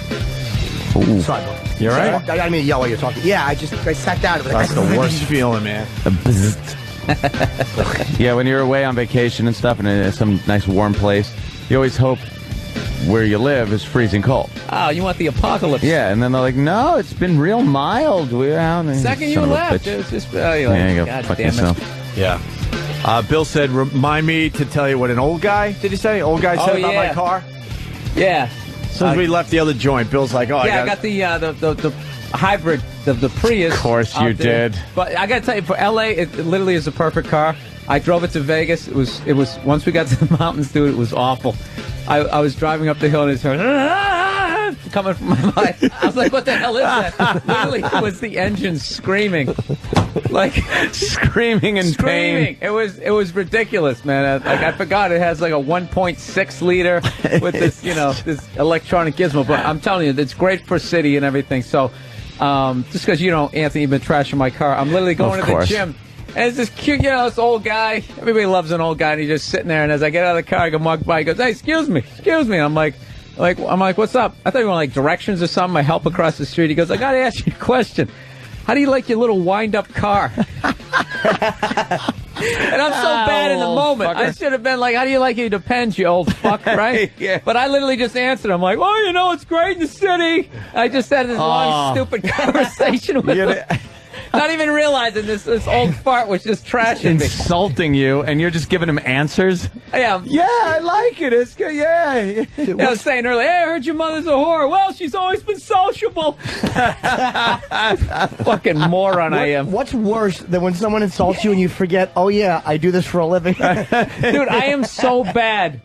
Like, I'm like 3 minutes later, I'm like, did that guy, he just called my mother a whore. I should have said something. Should have defended her there. I came off looking like an ass. Oh, yeah. I was on the treadmill, and, for the rest of my workout, I just kept thinking of snappy answers that I should have said. Oh, yeah, that you should have said. But didn't. How is the wind-up car? Dude, I gotta admit, it's an undefendable car. If you're gonna say it's a gay-looking car, I can't defend it. They gotta just make them look cooler. I think that you know would what? help. I didn't realize Honda has one that actually looks. It looks all right? That actually looks like a car. It has full-size tires. Yeah, you got those little skateboard. All I'm gonna say is if you're gonna take it for a test drive, make sure there's a hill or something. you can go up a hill so you can hear the engine just screaming at you. Why? Yeah. And is there a huge savings on gas? Huge, yeah. Yeah. Like everybody knows paying like $45, $50. I'm like 27. Yeah. That's the time when you just smile. And that fills your tank up, and then you can just drive around. Yeah, and for if you as know long how as to drive everybody the car, you could drive for like fucking 2 weeks. It's Really? great. Oh, dude, it's awesome. You know how to drive the car? Like, you can't be gassing it? No, I know. Yeah, because if you stomp on the gas, then it switches over to gas, and then you'll. I can't say just go through it like a regular tank, but it'll definitely start going down. Like, I know a guy, like he's a maniac. He goes, dude, I'm not really seeing the savings, and it's just like you're driving like a moron. If you drive any car, basically is what I've learned through reading about this. You drive any car like a maniac, and that even includes like stomping on the brakes. You get like way less than what they projected, which of course when they drove it is completely on flat land with like a tailwind. Optimum circumstances. 2 scientists pushing the car at the same time. But a sail on top. Yeah. No resistance whatsoever, right? They no, I know that, but some people, like, I'm pretty aggressive with my driving. I'll just say that, like, I'm kind of on the gas a lot. If there's a spot that's opened up and I see it's closing, I kind of zoom up a little bit, and then I got to step on the brakes, get over, jam on the gas again. So I'm going through probably twice as much gas as I should be. Yeah. But I don't have the patience to drive one of those hybrids like that. Do you like? Does this? Do you give it the gas very slow and and kind of just. No, you just don't. You don't like. First of all, when you have a 1.6 liter, there's no point in stomping on the gas. It's not going to do anything. You know that it's like throwing it into like an ice bath. You just feel like fuck. But no, I'm telling you, but like, dude, stop and go traffic is basically like traffic is so fucking ridiculous. It's absolutely ridiculous to have a nice car in LA unless you work like the night shift at UPS. That's the only time you can actually use the highways for what they were meant for. You know? Yeah, driving fast. Yeah, or you're just stuck in traffic. No, but out in there, traffic, it's literally. it's good. I was saying, no, the traffic out there. You ever No, in traffic, your car does Dude, it's well. fucking awesome. Yeah, because like when you're going that slow, it just shuts off. Then It's all like electric. Totally electric. It's like a golf cart. Exactly. Yeah, it really is. Just a fancier golf cart. Aren't you afraid it'll break down, though, and just run out of spark? That would scare me. Dude, it's a Toyota. You kidding me? They're like cockroaches. Those things never die. It'll just keep going. But yeah, I gotta tell you, the traffic out there, dude. It's like, you remember the Truman Show? Every time he try to figure it out and try to get off, they'd start like a fire and there'd be all this stuff coming in. That's literally what happens out there. You're finally going to be able to make a left, and then there's like somebody walking across the street. And it can't just be like a regular young person who can walk at a brisk pace. It'd be like some old Vietnamese lady with like one of those I'm picking rice hats. And you're just sitting there like, really? Really? This is the person? It's just a hybrid. It's not going to hurt her. I'll just go right over her. She'll get up. Yeah, I'll bump her out of the way. Hey, we allowed you to go by real fast with that comment you made, Anthony. Sean in North Carolina, go ahead. Ant saying he's got an aggressive style of driving. That's kind of like Hitler saying, yeah, I've got some ideas from social restructuring. Oh, well, a little. I'd say it's a little aggressive. That's all. Although I want to say hi to the guy in the pickup truck, because I was driving out to my mother's out there, exit 60-something, was way out there on the expressway. And I like getting out there pretty quick, so I took the rocket ship there yesterday. And the guy in the pickup truck with a wow sticker, and I kind of pulled up past him, and he knew who I was. Then I proceeded to just do 110 miles an hour to so why you want to thank away him for from that? him. Just for waving. He kind of gave a good wave, little thumbs up, little recognition. He had a wow sticker on his car, which was nice. I saw a lot of them yesterday on the way out there, which is nice to see. Yeah, absolutely. So still pick them up. How did he happen to see you? Because your car's on MySpace? Well, yes, maybe that was it. With the license plate? Anthony's car on the back. Zoom. I'm on the radio. Fans of the show know what I drive. He bought the first one, basically. And there's now 5 out there. So pretty good odds. And some Acura tried to be a fast guy. Like, I love when people, and I'm not racing people, but it insults me when a crappy car where the spoilers on the back and you can tell that somebody it's all snobby. These people are beneath me. Somebody probably is driving it of some other ethnic background that is stereotypically drives these smaller cars and puts spoilers that are 3 feet high on the back and spray paints their rims gold and stuff like that. It's probably one of those. Jews? Yeah, exactly. And he was trying to keep up with me, and I was stuck in traffic, so I really couldn't do anything. But then once it opened up, you got to show him. You do have to. It's just something that goes, I got to show you that it was stupid of you to even think you're keeping up with me. So I took off really fast. Hey, if we actually had a race, my car and your car, how many minute head start do you think you could give me? An hour. If we were doing, we were doing the quarter mile. Just give me like an 8-second head start. Yeah, I could give you an 8-second head start and still beat you. That'd be a great YouTube video. It's just the Prius. Just got to communicate. MSNBC not talking yet there, Jimmy. Sorry. That's all right. Not talking. We're trying to get MSNBC on the show today because of the Keith Olbermann crap. Left messages and emails out to their PR department. Okay. Yeah, so we are trying to get them on to ask some questions. This is a good day for Bill to be here because he likes looking at sports. You like looking at old-time sports, too, for the most part, right? Yeah, I love that stuff. Like, you love the days when there were, bench-clearing brawls in hockey. Yeah, the benches faced each other. When fans, destroy the field after their team won the championship. You go old school with this stuff, right? Anthony... I remember this. I don't think Anthony remembered this because he brought this up in the office today. There's a story on stadium memorabilia, and they're talking about how fans took tools to Yankee Stadium back in 1973. Do you remember this? No. They were remodeling Yankee Stadium, and the fans were aware of that. And I think they were going to remove all the seats and put in new seats that were a little more comfortable. So fans actually went to Yankee Stadium back in 1973 with tools so they could take their own seat home. Oh my God! And nobody did anything. I know. I was saying, you probably walked in with like a tool belt with a hammer hanging off the side. I was saying, was there any security for anything in the 70s? Like, you just kind of walked through a metal detector at the airport. That was it. All your friends and family could go up there to the gate with you. And then this situation, you're taking tools in to Yankee Stadium, so when they shut it down to rebuild it for a couple of seasons, you could just take whatever you want and walk out with it. Which they did. Like now, people have stadium seats from 1973 all over. That's like when Hank Aaron was doing like the home run chase, beat Babe Ruth. He was getting death threats on a daily basis. He hits the home run. There's like drunks running out on the field, slapping him on the back and stuff. This guy's heart's going a mile a minute. Is this the guy? Is this the guy? Is this the guy that's been writing me? Right. It's ridiculous. There was no security. There was no, like, I was reading, like, as far as, like, hijacked planes and that type of thing. Like, back, I think, as much up until, like, the early 70s, I don't even think there was metal detectors. I can't quite remember, like, when they actually put those in. You just basically went to the airport and, with your mutton chops in Fu Manchu, and you just walked right up to the gate.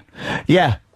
Just walk right up to the gate. And I remember that, like, friends and family could be right there and go, okay, bye. Yeah, they greet you when you got off the plane. We used to always meet my dad. Right there. Hey, you didn't have to be on the flight to go through the security. You could just go and grab. I remember grabbing my parents. Some guy tried to look at my penis in the airport bathroom. Ooh, years ago. Nice. That would happen. Did you let him? No, I left. Aw. I went out and smoked a cigarette uncomfortably. Tease. And then saw Mom and Dad and neglected to mention it. That their son's delicious cock just got stared at. Some guy with a fucking beard. But you could really just do anything you wanted. You could literally have like a box like on a cartoon that said TNT on the side of it. Yeah. Like some hell with that, sir. Is that a bomb? No, I work for the network. All right. Yeah, and the like hospitals with the smoking kills me too. They're just walking around in the hospital room, and the doctor would be operating. Smoking. Hanging out of the side of your mouth. People in the waiting rooms just smoking, in the ER smoking. Wow. We finally figured out it's a fucking hospital. At least not in here. Going back to the stadium seats, by the way, back in 73, when Yankee Stadium closed for 2 seasons to be remodeled, fans carried tools to the last game of the season and tore the place apart. Okay. Seats from the old Yankee Stadium before the mid-70s renovation were sold for $7.50. Today, a mint-condition version of those seats sell for $2,500. Nice. It's a big jump up. Who the hell would pay for that? I've never understood that sports memorabilia. My dad does that. Like, actually, something old school stuff I could see buying, but my dad will buy like new stuff, not realizing that it's an industry now. He'll call me up, Bill, you're not gonna believe this. Are you ready for this? I'm telling you, I got an official Manny Ramirez jersey. Are you ready for this? He's like all excited.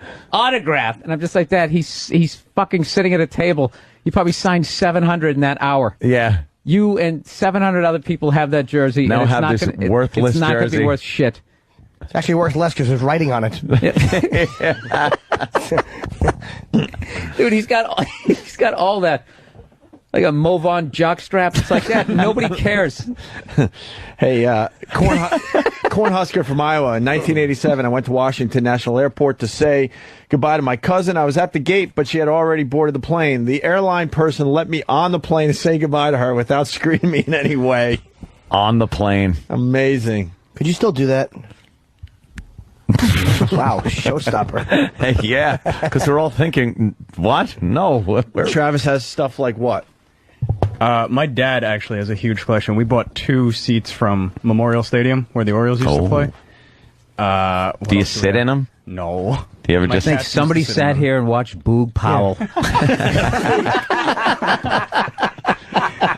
Who gives a fuck? Oh, it smells like beer farts. Yeah. Who gives a shitty piece of memorabilia. Somebody who never played baseball, some regular jackass sat here, sweating his ass off during Bunch of jackasses.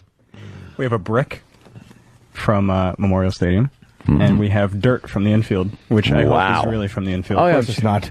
Yeah. No. Who cares? I remember my dad got me an autographed framed picture of Muhammad Ali, and to prove its authenticity, they had a picture of Muhammad Ali signing a picture. So, there you go. That was my picture.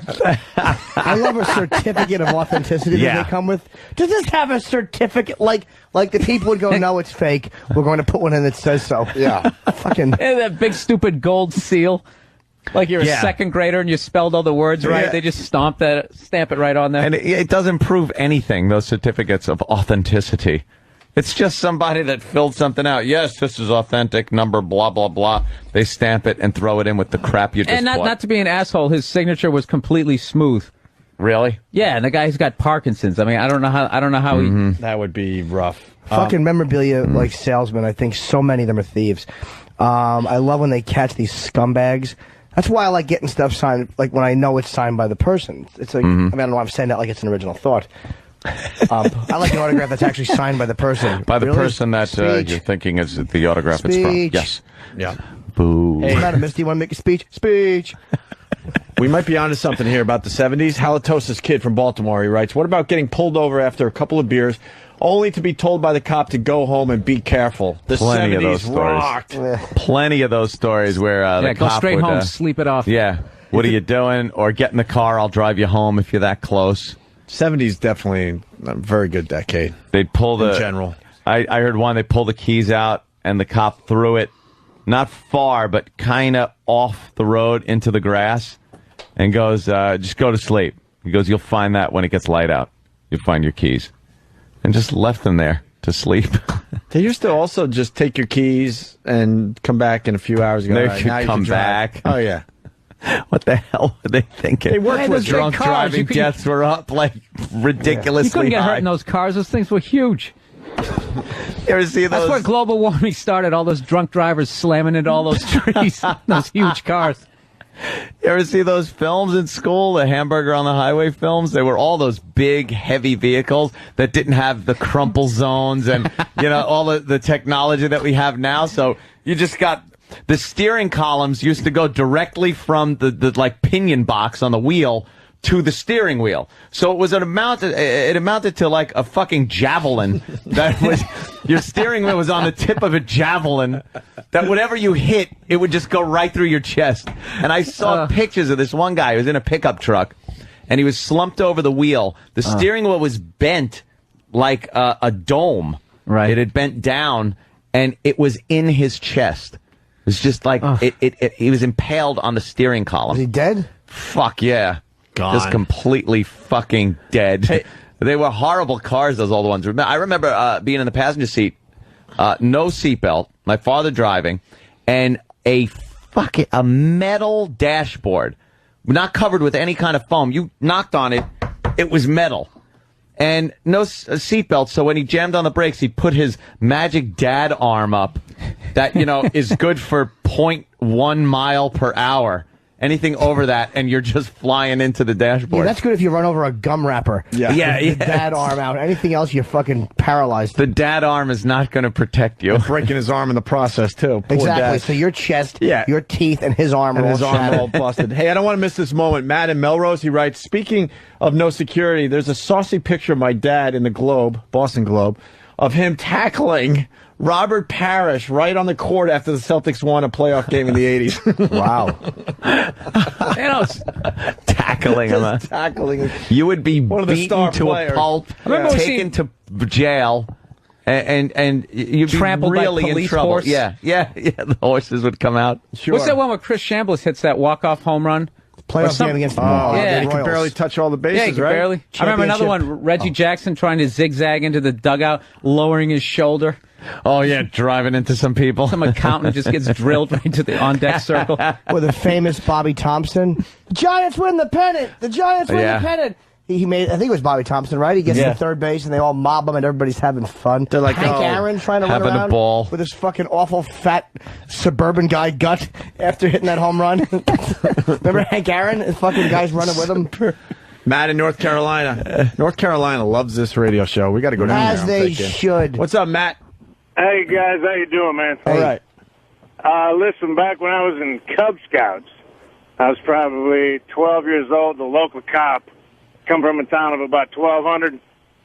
we go out to the country, and he goes, yes, you know, he was the Cub Scout leader, but he was also the local sheriff. So, you know, we go outside, and he goes, well, let me shoot your gun. So he's sitting out there, and we're shooting at fish in this river. So you're shooting the cop's gun? Yeah. He was just, I mean, he was just like an old fat bastard. See, those were the days they didn't have to count the bullets. Now you fire up your gun. Yeah, there's lots of paperwork. Back then, it's like, yeah, why don't you shoot my gun a few times?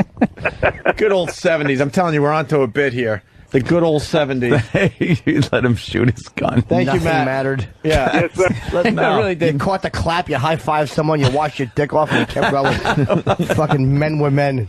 Fucking. You didn't even go get treatment for the clap. You just fucking bled it out like a man. Grab that fucking porcelain until it's wheezed itself through your system. Let's go to Tom in Philly. Tom. Hey, how's it going, guys? Hey. We were drinking, it's like 1979, 1980, cruising around drinking in the snow. Volkswagen Beetle. I hit an embankment, flipped over. Beer cans came out, flipped the car back over, cranked it, took off. Cop pulled us over, nailed us for littering. $200 fine. You got littering from the beer cans that fell out of the car? Yep. Oh, that's great. The good old 70s. Let's say hi to Dave on Long Island. Dave. In 1978, I had my first car was a 58 Chevy. I drunk drove into a telephone pole, and all I did was dent the fender and the bumper.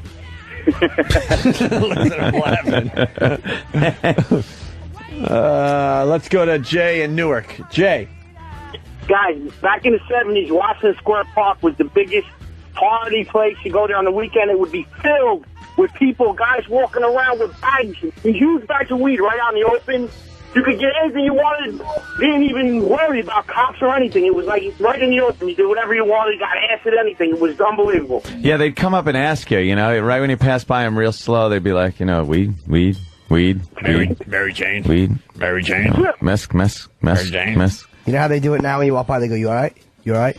Really? Yeah, they say, you all right? What's How up, do you man? know this? Because I walk by Washington Square all the time. Yeah, but don't you think, I would just think people are concerned about Well, I've actually, how I feel. No, they'll always How do you answer that, Jimmy? No, I'm not all right. I'm fine, thank you. My foot hurts.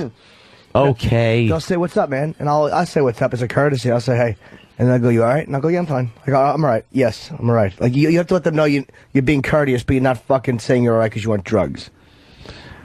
I'm, what if you say, Street survival. That's 101. right. Yeah, you had it. Like, I don't know how you learned that. I had a scary thing one time. I was walking by Washington Square, and there was some undercover narcos doing something. And there was a couple guys they were looking at, and I happened to walk up with these guys along McDougal, and fucking these undercovers pulled over like a van, and they grabbed me with these two guys. And this one cop, he's every fucking bad cop, every frightening cop. Shut the fuck up and get up against the fucking van. And the one guy tried to smart mouth him. And was he a fight? He grabbed the bag of his back and pushed him up against the go. You want to go to fucking jail, asshole? I'm a cop, you idiot. And I was like, be very polite. And he's like, what are you doing? Or what the fuck are you? He was really nasty. I'm like, oh, I'm a comedian. I'm just going to the Comedy Store to do a spot. And he's like, oh, okay, you can go. But the other guy tried to get smart with him. Like, what, did I do something, officer? Oh, that's one of those never voices, good. Oh, too. you don't do that. Yeah, you can't sass some shithead. This is a fucking sitcom. It's almost as bad as saying... Sitcom, yeah. It's almost as bad as saying, I know my rights. Yeah, they never want to hear that. I know my rights, and your rights will be available to you in court. Right now, this is my fucking show. I can do whatever I please to you. The judge is going to believe me? Yeah. No matter what happens, I'll look around. Any video? I don't see any. So I'll pummel you a little bit. We'll take you down to the station house where we have a room with no cameras where we can really get in there and fuck you Have up. some fun. A lot of phone calls coming in. We got Ron in Montana. Ron, what's up? Hey, I wanted to tell you about our driver's ed instructor. Okay. He was a great guy. We used to drive over the Big Hole because he liked to fish like crazy. He would drink beer the entire time. You're great guy. You hear me? Well, I'm losing you. No, you're not losing us. We're stupefied at this point. All right, thank you, sir. Mark in South Carolina. Hey, guys, you rock. Hey, we had an 8th grade history. We were talking about the Revolutionary War. Our teacher brought a 50 caliber musket into the classroom. And to show us what it was like, he took it outside the classroom, let every one of us shoot a 50 caliber musket. Yeah, you don't see that happening anymore. No. Oh, no, but that was the coolest thing. I mean, there's a bunch of little kids, the gun's longer than they are, blowing their arms out, making smoke. It was awful. I loved it. There used to be shooting classes in high school. What? Like high school students could shoot. And you would bring, believe me, this is before my day, but the guy at the gun store was telling me this. And you would see students on the subway with rifle cases. Just because they were on going the to shooting subway, class. and they were going to shooting class. And like it was nothing to see high school kids with rifles in the subway. Could you imagine walking in the subway with a rifle now? It just ain't ever going to happen without you just being shot. Yeah, but nobody ever did anything either, right? No. Is anyone else? No, there wasn't. No one. I doubt there was one shooting from these kids. They were just going to school. It was like going with your pencils, except you go with the. Is anyone else disturbed by Kenny's earmuffs? What the fuck is wrong with you? Yeah, I was a little disturbed earlier by them. Back on. He's 6'5" and he's wearing earmuffs. Look at this fucking. I'm cold. He's listening to his iPod, his fucking little Walkman, WDMB. There's just something creepy about a 6'5" guy wearing earmuffs. Earmuffs. I need to keep my ears warm. Over 40%. Kenny, why not a hat? No? You don't do the hat? No. Anybody can wear a hat. I understand. Yeah. He's so big that his heart can't pump the blood up to his ears, so they get cold. You know he has a big thoroughbred heart. Oh, just to keep sure. everything. Secretariat. They're going to weigh that thing when he dies someday. It's more powerful than your Prius engine. Yeah. Oh, exactly. Put his heart under the hood. Let's go to Darren in North Carolina. Darren. Yes, guys, I have a story. Back about 93, Buddy and I had been drinking, decided that we needed to leave. So we headed out. We get about a couple miles up the road to get a patch of ice. My Jeep spins around. So we're pointed back in the direction we came from. Don't really realize it. Get up the road about a mile. Officer pulls us over. I can't really communicate with him, so my buddy just tells him, we're headed back to the apartment. He says, okay, get your asses there safely. I wake up the next morning laying in a puddle of vomit. My Jeep's still running, all the doors open. The 70's. I was distracted because we're having a phone problem, and we had a phone problem last week, noises. and there's still a phone problem today. So I don't know. Why don't we take a break? What's wrong with the phones? It makes that feedbacky sound. Something's turned up. Yeah. All right. Bill Burr in studio. He's doing Letterman on Friday night. It's Opie and Anthony. It's the Opie and Anthony show. Thanks for checking us out today. We appreciate it on a Monday. Yuck. Let's go to Buffalo. It's Jeff. What's up, Jeff? Yeah. Am I on? Yeah. I think so. I got a story from back in the 70s. I live out in Cheektowaga. It's next to Buffalo, New York. Opie probably knows where it is. Back in about 73, I was rolling down Union Road. And I was driving, a car pulled behind me. I was so shit-faced I couldn't even see straight. And I just didn't want to pull over because I didn't really feel like getting in trouble. But about 4 miles down the road, a Cheektowaga police officer pulled his car right in front of me. I damn near hit him. Wells are beaching themselves all over the world because of this phone call. Sorry about your call, dude. We're not fucking with you. It's just we're very frustrated because our phones are not working. Yeah, so. our phones suck. Where's can we get Mars in here? We said that an hour ago. We asked for this 20 minutes ago. We should really tear down a wall. We're ready to completely lose our minds. It's one little thing after another. It's driving us nuts today. The phone started messing up last week. Why aren't they fixed yet? Sorry, Jeff, but it's too distracting to go to the phones. We don't need phones. We only have every line lit, and they have good stories about what we're talking about today. But don't worry about that. We're such great broadcasters, we'll have to do a show without the phones. Thank you, Washington. Thank you, Don Wicklund. Thank you. Is Mars in today? Carolina's got good stories, too. Yeah.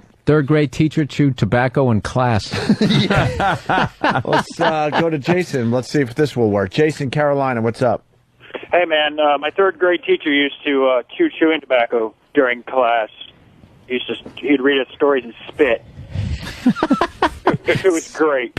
Yeah, see, the Can I give a 70s. shout out? Yeah, go ahead. Can I give a shout out to him in case he's still alive? Yeah, well, if he was chewing tobacco Yeah, he's probably, in the 70s. Yeah, Mr. Brandon in Arizona, Tumbleweed Elementary, you rock. All right, you rock. Yes, he did. He's probably dead. I don't know. Thank you, sir. Let's go to Jerry. Jerry, Texas, what's up? Hi, guys. How's it going? Hey, right. Back in 1978, we was leaving the lake. Police pulled my mom and her friend over, told us to get off the side of the trails in the truck and lay down in the back. Air mattresses were back there. My mom took two of us, put us in the front. After the police pulled us over, we left, hit the interstate. Air turbulence got up underneath the mattress and threw 3 kids out the back of the truck. They die? 2 of them did. Jesus. Whoa, And then what'd the cops funny say? story. All right, pick up those dead kids and get yourself home. Get home. Don't worry about it. I don't want to do the paperwork. Why would you share such a horrific story like that? Because it was great. I didn't like one of them. Wow. Damn. We you, used to sir. get loaded in the back of a pickup truck when I lived out in California there, my father. When you were 6? No, a little older than that. When I was 6 or so, my father was, he rode motorcycles, and he'd just pop me on top of the gas tank, and I'd ride around like that. Nice. And if anything ever happened, I'd be so dead. But the pickup trucks are great. All the kids would just be loaded into the back of a pickup truck, and just go down the freeway. Sure, why not? You know, you're doing 65, 70 miles an hour. There's seat belt. What? You don't even have to crash. When the brake got hit a little too hard, all the kids would smash up against the front side of the bed. And then when the gas got hit too hard, you'd all slide down and hit the tailgate that could just open. I remember the tailgate also, on a few bumps, the tailgate would just open up. Like, the tailgate's open. We had a dog jump out on the freeway. Dead? No, it rolled really a lot and cut himself up. It's the and then 70s. just ran over to the side of the That's what I'm road. trying to get at kind of today. just sat there. And, hey, Blue dog, come here. And got back in the back of the truck. That's what you called it, or that's what you did? His name Blue. So you made him feel all better with his Yes, he skinned up was knees. hurting. We want to take his mind off of it. Give me that pink lipstick. I'll show you. Come on. Oh, God. Mark in Canada. Here's what happens when you suck a dog's dick. Okay. At first, he's like, he doesn't like it. Then all of a sudden, he goes, Mark in he Canada. settles in a little. Mark, what's up? Our high school still operates a gun range within the school.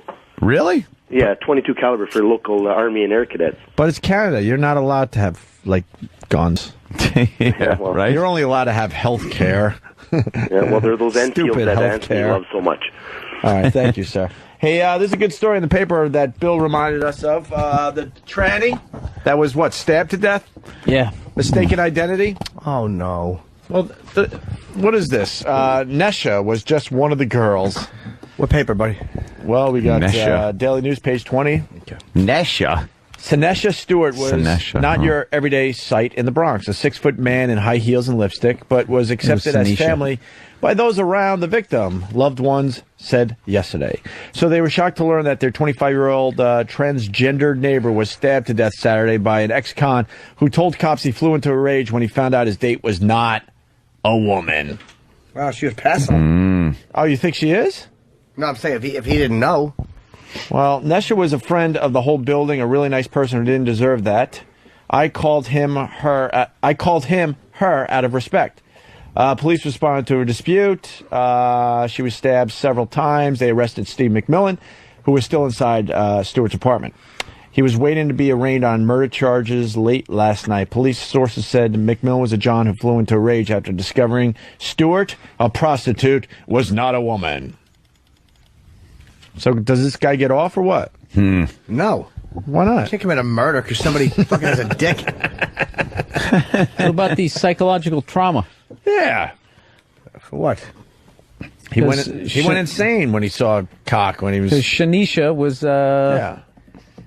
was Sean. She had breast implants and other plastic surgery to look more like a woman. False advertising right there. I think, right? False advertising, you can get away with it. Yeah, you go to the Better Business Bureau, but there's no reason to kill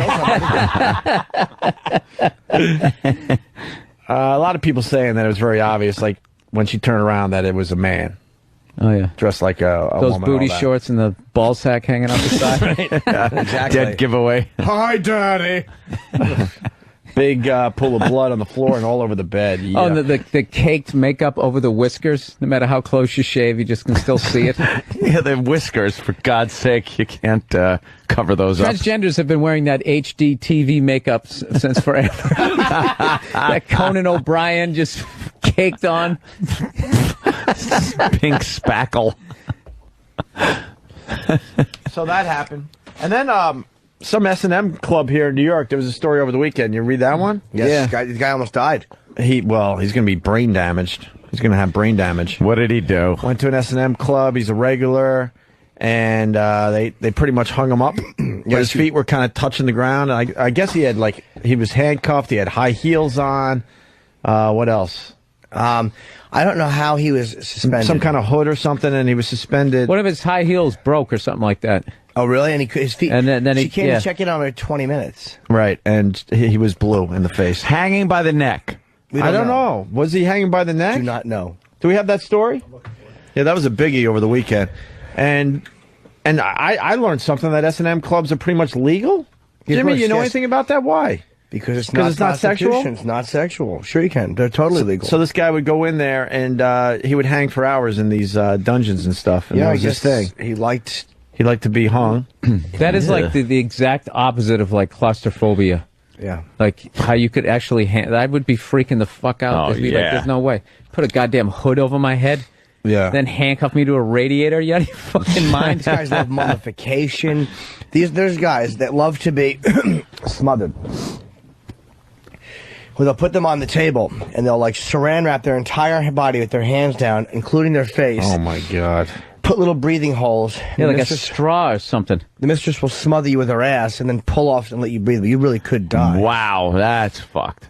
Breath play, they call it. You ever see the thing where they put you in it? It's like a plastic sandwich, and then they suck the air out, and you're encased in plastic. Ugh. And then there's something that goes in your mouth to breathe, but you're completely encased in plastic. Can you imagine if somebody was into that, like, what do you call it, breath play, was actually involved in an earthquake and the whole house collapses and they're trying to rescue him? He's in there, no, it's okay. I'm loving it. All right. This is the ultimate fantasy. Leave me alone. Yeah. I'm all right. Yes, he's covered with bricks, but he has an erection. We don't get it. Okay, here you go. Unidentified patron of a Midtown S&M club. He was bounded and suspended from a ceiling while wearing women's high heels and a neck choker. He was hospitalized in critical condition Friday. Like the GIMP, probably. While an accident is the most likely cause, police say they're investigating whether he was the victim of a crime. Why is he, by the way, unnamed? Because he would go to the club without ID or anything. They're trying to figure out who he is. Who he is. He was a regular. They knew him, but they didn't know his real name or anything. He just kind of showed up with, I forgot what they said, like just money in his pocket. God, to pay I hope for it's whatever. a comic that I know. Detectives. Keith Robinson. Man was found at 1:30 inside the East 33rd Street club known as Nutcracker Suite. The Nutcracker Suite. An artistic innovation, wearing his pants but not carrying any identification, police said. He's listed in critical condition. He was discovered in apparent respiratory distress after a club worker checked on him as he was suspended from the ceiling and noticed that his hands looked blue. And they didn't arrest her, the mistress that was in charge of this whole scene. She's, why wouldn't they arrest her, Jimmy? They might get her for some kind of gross negligence.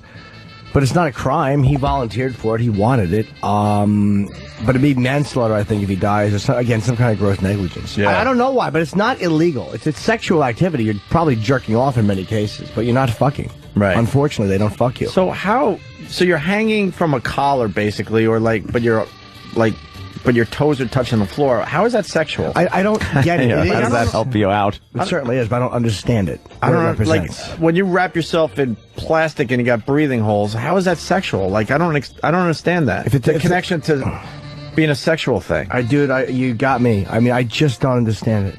Yeah, some at least people. I was always jerking off. Huh? I was always jerking off while stuff was... If they were face hitting me or pissing in my mouth, I was always jacking off. I was. Sad to say that actually really... I don't know. As creepy as some of that shit that you're into, I guess it makes sense on some level. But as far as like that, just being tied up, having somebody stick like a dish rag in your mouth, that turns you on. In a sexual way, right? I don't comprehend it. We're gonna have to get someone to explain. I wonder if it has something to do with being a baby. Because I was watching something interesting on Lost, where they were, John Locke, who knows everything, was just covering the baby, but he tightened the blanket around the baby. He said only when they get older do they like to not be restricted, but when they're very young they like to be restricted. Like it makes them feel comforted, like in the womb or whatever. So I wonder if it goes back to that. It has something to do with that, I'm imagining. Like you feel somehow weirdly comforted. Like how now you're getting your info from Lost. That's nice. Well, I mean, I also know that it's a big fetish. It has to represent something. Yeah. I don't know what. That could be something like. I mean, why do I drank piss? Was I thirsty? Drank piss? No. Yeah, what's that? Why did I drank piss? Yes, I don't know. A drink. Why did I drink? Yeah, well. I drank it. Past tense of the verb to drink. Why did I gargle with piss like it was Lavorus? Because of that. Wasn't there some girl, like, when you were younger, you told me a story about some girl and she smelled pissy. Oh, yeah, a guy and his sister, actually, with the boy and the girl. I was very young, I was like second grade. I'd get them both to sit on my face separately in their jeans. Just smell their crotches because they always pissed their pants. In second grade? Yeah, maybe I first. fucking love that. It's true. What a sick little story. I was going to say, when were you ever just not this little pervert running around? Did you First just like grade. walk around?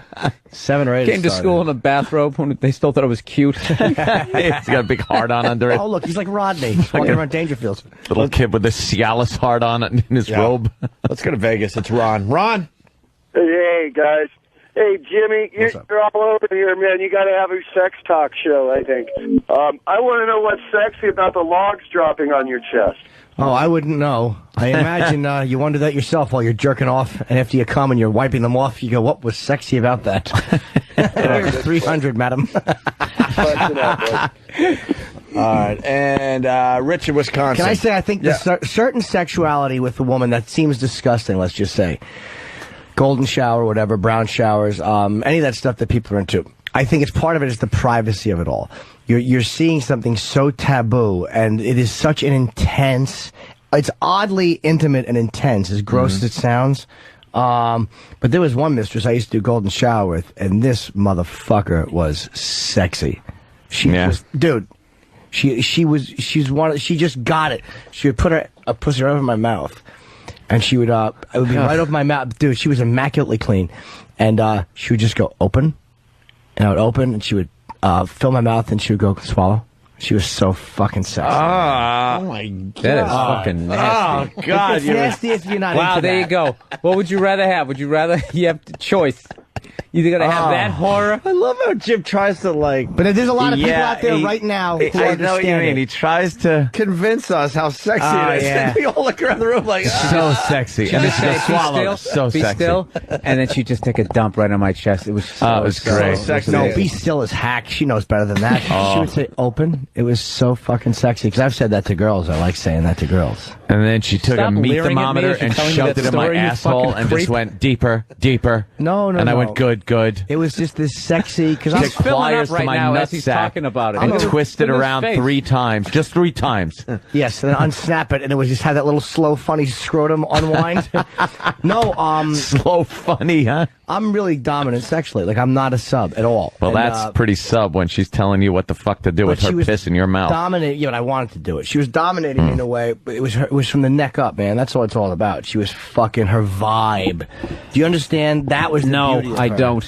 No. we're trying to understand. There is no way I can understand a girl pissing in my mouth. Well, after certain... Do you ever want to have just somebody wrap can't. you up in cellophane just so you can hear that urinating sound as it hits the No, I can't comprehend that. the Anymore. aluminum foil? Why have something in the way? Right, Jimmy? Right, exactly. Cellophane. What am I, wasteful? What is this, waste not, want not? What do you think? He's a rookie? I'll put my mouth anywhere on a girl. Anywhere. But as far as piss goes, that's not... Piss is fucking you know, clean, go to the man. bathroom, take your piss, come out, It's clean. And I'll go right in there, but I don't comprehend. But don't piss while you're doing. I don't comprehend anima stuff. I don't comprehend blood. Like fucking, they call them ruby showers. I don't comprehend fucking. Wait, what do you find, an ulcerated fucking prostitute? No, temps. She started off on Wall Street. She couldn't handle it, so now she's blowing people. There are Ruby guys. Wait, Jimmy, you can't just casually say ruby shower. I don't get That's what a is it? tampon. She sucked the tampon, or she All puts her right. blood. Wow. I don't get it. I can't. To me, But that's a ruby shower? Yeah, repugnant. I've never involved in that. Or Roman showers are very popular, where a girl pukes in your mouth. I couldn't ever do that under any circumstance. Ruby shower. He knows all the lingo That's and pretty blurts common, it out though. like, "No, it's a ruby shower." Like everyone knows. Ruby, ruby, ruby. Hey man, as long as you're not fucking animals or kids, whatever, do what you want. Kid animals. All right. I wouldn't mind. You know, I almost get hit with a strap on one time. I was tempted, but really, yeah, she was one of the fucking sexiest people ever. She was a dirty, dirty motherfucker, man. She would do all fetish stuff. She would like put a pussy in my mouth and go, "Now swallow your wife's piss." She'd piss in my mouth, and then she'd fuck me. She was like a weird type of dom where she did full service. It's very, very rare for them. Swallow your wife's piss. She fucking ruled. Atta girl. Atta girl. All right, well. Okay, Jimmy Norton. Ladies and gentlemen, gonna be at the Borgata. No, I'll be in San Francisco this weekend. That's all normal in Sanny Franny. There you go. Sanny Franny. Let's get Sanny Franny. Let's go to Connecticut. See what Michael has today. Michael, what's up? Hi, guys. Hey, Hi. hey, Jimmy. I was just thinking back to when you were all freaked out about Earl's chewed-up pen, but then you'll drink fucking hot hooker piss. I really don't First of all, get the fucking connection. it's obvious right now. Here's another pen with tooth marks in it. Oh boy. That's good. I fucking specifically said I don't want a pen with tooth marks Here in it it. goes. And here's what we do with the pen with tooth marks in it. You see that, Bill? Oh, no, I don't see it, That's actually. where it goes. No. And now we put it Bill has turned back around. He doesn't want to see in that, the pen actually. pile. So can that go back in the pen pile, please? If Earl wants to chew pens, let him chew that one. Oh, my God. It's so gross. He It's not sticks gr- the pen up his ass. Yeah, but just that's the good side, I promise. See, put that back. He wants to chew pens. Let him chew that one. If you could bring me an unchewed one, please. And yes, sir. I don't. Chewing pens is if it's your own pen, it's fine. But it's being shared, it's disgusting. And yes, I realize it's a bit inconsistent with my thinking. All right, there you go. There's your answer. Chris in D.C., what's up? Hey, Air Force Survival School. We teach the pilots whenever they're out in bad conditions, if they're injured, and there's no other way to do it. Urine is very sterile, It is, of and course if it they is. have wounds that they need dressed, they should urinate in those wounds in order to clean them. Absolutely, dude. It doesn't say rub hot pussy juice on it. It says fucking take a piss in it. That's not, if that's available, of course. Hey, real quick throwback to the John McCain thing. Do you guys know that he was initially offered at 5 months into his incarceration as a POW, he was offered to be released because of his father's status as an admiral in the military, and he declined it Really? and stayed for the entire 6 years because there were other guys there that had been there longer than he was, and that's a true story. Wait, why would the Vietnamese have released him? Because his father was an admiral. Exactly. That is exactly why. Out of respect for his military family and because of how high-ranking his father was in the U.S. military, they had offered him a release, but he declined it because there were other POWs that had been there longer than he was. Well, do you think that the he could U.S. have been gone in military? 5 months. I'm sorry. Do you think the U.S. military tried to cut a secret deal because of his father's power? Maybe. Like something that we don't negotiate, but they were negotiating, and then maybe he said, "No, I can't do it like that." Yeah, maybe. I wonder. That sounds. No, but he turned it down. That's the point, and it's in his book. It's all documented. But more importantly, did he ever drink piss? I'd love to talk with Johnny M. about that. Johnny M. Let's go to Steve on Long Island. Steve. Jimmy. Yes, sir. Jim. Yes. Jimbo. I'm right here. What does it taste like, Jim? Popcorn. You stink. Popcorn. Tastes like popcorn. How does it taste like popcorn? It really does, man. It can be very salty. If it's really salty, I don't like it. I like it when it's more clear with a tinge of salt. Oh, God. It's Sometimes just making me cringe thinking about it. Filthy. Urine is not clean. It is. It's hygienic. I'm telling you, Bill. Trust me. I'll try The drinking my waste. own, just because The now waste. I need to know. You ever look? Here's what you do. You From want a to break hooker. yourself into it. You're the girl. You tell her, look, just don't wipe it off when you're done. What if she has like chlamydia or something like that? You know? Well, that's different. You're gonna get that. What does that taste like, Jim? Guacamole? I think chlamydia is a bad example. Jim is disgusting. Stop trying to make it mainstream. It's horrific. It's very topical. You can, if you get a scratch on your knee, I mean, why have a Band-Aid when you just whip your dick out and just let it run right down your leg? What if she discharges marshmallows? What does it taste like? I don't know. Cocoa. Any type of venereal disease is a problem. That's a problem if you're just eating her pussy. I'll bet you if you're eating a pussy and she has chlamydia, it'll have more of a disgusting taste than if she pisses. Absolutely, which is why you don't go to prostitutes. Well, I'm regular girls, man. I've had regular girls boys in my mouth. And a dominatrix is not a prostitute. They're actually, a lot of them. But you said that girl actually fucked too. Oh, 2 different girls. One did, yeah. I'm talking about the one who fucked too, Jimmy. Okay, yeah, she was I'm saying her urine was not clean. I'm saying it was horrific. Unclean urine. She spit in my mouth and everything, so if her piss wasn't clean, the rest of probably her tastes like a Dr. Pepper. But dude, she was clean. I never caught I've never had a venereal disease in my life. I just got tested again. Never have I had anything. You know what, Jim? Jim is like the reverse of those high school films where the girl has sex for the first time and it's unprotected, and she gets AIDS or HIV. He's like the exact opposite. I fucking have hookers piss in my mouth. He doesn't get anything. He's invincible. No, I'm not. I've actually been more careful than people think. Yeah, huh? Yeah, man. Hookers pissing on you. In my mouth. Slices the bottom of his feet and just runs through a third world village. Doesn't get anything. He's fucking a hole in the ground in Calcutta. What's wrong with this kid? African gentlemen jerk off on open wounds. Gino from Philly. Clean, actually, African sperm is very, very yes, clean. Yes, very hygienic. Gino from Philly writes, I heard herpes tastes like tater tots. And Bill K. from Philly, hey, Ope, no, the reason they would have offered to release McCain was for propaganda reasons. The Gooks, he writes this, wanted to use it as an example to other U.S. soldiers that they should not fight for country where one soldier gets preferential treatment. Oh, wow, okay. The whole time he was there, they were trying to coerce him to go on camera or something or sign something that said he was like an air pirate or something like that. Something like that from... All right, and let's say hi to Josh. Yeah, but those balls cost him 5 years of his life. Go on TV and make this statement. Then when you're back in America, just go, that was bullshit. Everybody knows it's bullshit. Nobody believes a hostage is being genuine. Oh, I guess the Americans are imperialist pigs. He said it with the gun at him. I know. With all his broken arms and legs and ribs. As he's blinking, help me. In Morse code. Yeah, very believable. I know. You really wouldn't have to coerce any sort of confession. You get me to say anything. Just don't break my arms again. Sure. Josh in Minnesota. Josh?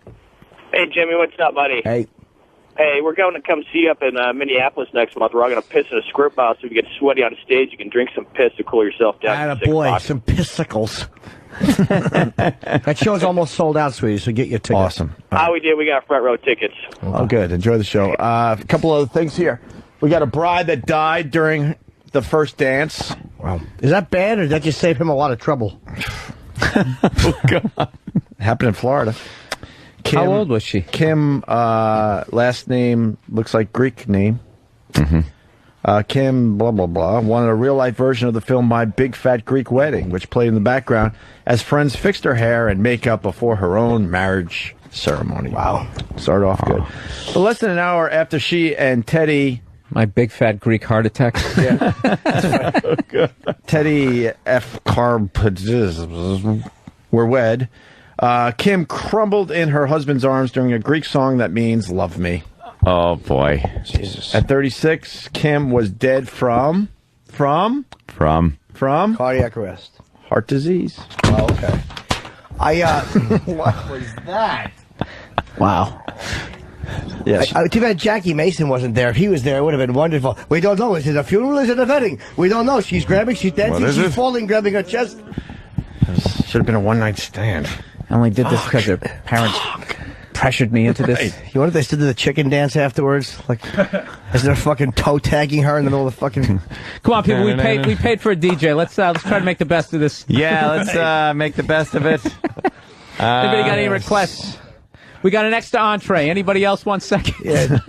Don't let that distract you. We're going to have the bride's friend rub cake in his face. Oh, my God. Well, you want to know how he consoles himself? He consoles himself by reading a list of 101 reasons why I love you that Kim gave him their first Christmas together. Probably shouldn't read that. Number 1, you make me smile. Number 98 is especially difficult. It reads, you're the one I want to grow old with. Number 99 was really depressing. You're a great dancer. Number 100 sucked. You make my heart feel strong. Oh, God. Number 101 really was awful. You always know what to do when I'm feeling lightheaded. Instead of calling the ambulance, you hand me a fucking Snickers bar. That's helpful. Thanks, really. At least I won't be hungry as I hit the floor. All those reasons. Right. You know how to combine events. That was reading number 51. So he did the whole wedding/wake. You're a real fucking multitasker. That's what I love about you. Let's say hi to Michael in Houston. Michael? Hey, man, I heard that during the first dance, he said, honey, have you ever heard of an F5? Ooh, linger longer. Very good, sir. Let's go to John in North Carolina. A lot of North Carolina calls really today. amazing. What's up, John? Hey, guys. Hey, it'd be real easy. They can just take all the flowers from the wedding and drag them over to the funeral. Absolutely. Just go to Yahoo Maps. Fucking figure out where to take it. Change all the cards from congratulations to condolences. Yeah, just a fucking pen while you scratch it out. White out on the card. It's a wedding cake, but with tears near it. Simon from Virginia, number 67. You always remind me to take my heart medication. They're singing that funny song. Oh, the bride grabs her chest. The bride grabs her chest. Number 105. That's not right. Oh, no. Oh, boy. Here we go. Let's say hi to Devon in Virginia Beach. Devon. Kevin in Virginia Beach. But the husband told her she looked drop-dead gorgeous today. It's funny. Let's go to Rich in Wisconsin. Hey, Anthony. Yo. It could have been your all-time favorite dream, Mr. and Mrs. Anthony Cumia. And you know what was really sad? Is everybody was going over to the table and very discreetly taking back their envelopes. I won't be needing this. Jeremy in Cleveland, what's up? Hey, boys. Hey. I wanted to know, was her song Total Eclipse of the Heart? It was eclipsed by bacon fat. We go to Sean in North Carolina. Sean. Something old, something new, something borrowed. I guess you were something blue. John, Michigan. Hey, you forgot to ask if the dude from Wisconsin was a she-dad. Even younger. I'm just Number a little tired 42. Did she love deep-fried fatty foods? God, I suck. That's all right. You had it. You You promise to love It's and understandable. honor until death do you part. All right, that was quick. Yes. You could have time to think about it if you want. Reception. No need to rush. Number 13, you make my heart skip a beat. Justin B. from PA. Oof. All right, well, how many jokes can we make about this? A lot more. You think? I think so. You take my breath away? Well, now people are coming up with the wedding songs. Bob in Cincinnati, I heard their wedding song was Take My Breath Away. She's got Betty Davis eyes, but William Frawley heart. William Frawley. Let's say hi to Joe in Ohio. Joe? Hey, happy birthday, Jimmy. Thank you for remembering. It's been a while. Hey, when they were consummating the marriage, he says, what are you going to do, just lay there? Oh, now I suck, huh? Oh, good Lord. That was her. Oh, come on, it wasn't that bad. Jeez. Let's say hi to Martin in Missouri. Martin. Hey, I want to know if they call UPS. Linger longer.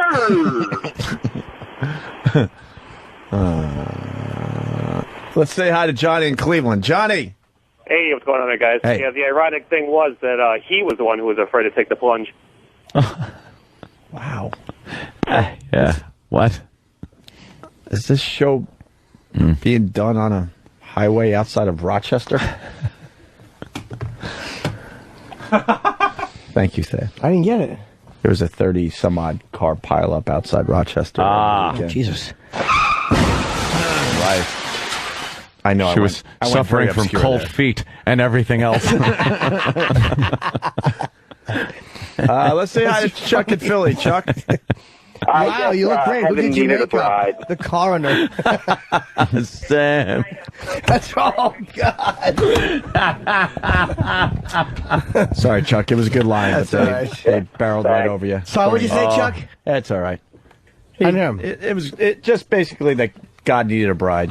Just They found wedding cake all over her lips, Sam. She was dancing and she fell down. Well, gee, Quinn, shut up, Sam. Your genitals are tiny. Get my members only jacket. I'm going to drive by an explosion and investigate.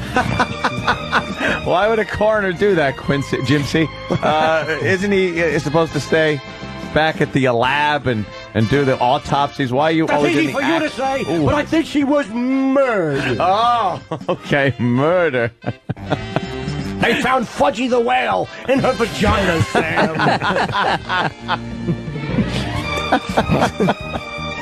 I think it was murder because the cake only came with the groom standing up and the bride was lying face down on the top of the cake, Sam. Hey, Lieutenant Monahan here. Get away from me. Your accent is inconsistent with everyone else in this show. Jimsy. Let's go to Sean in North Carolina. Sean. You had me at.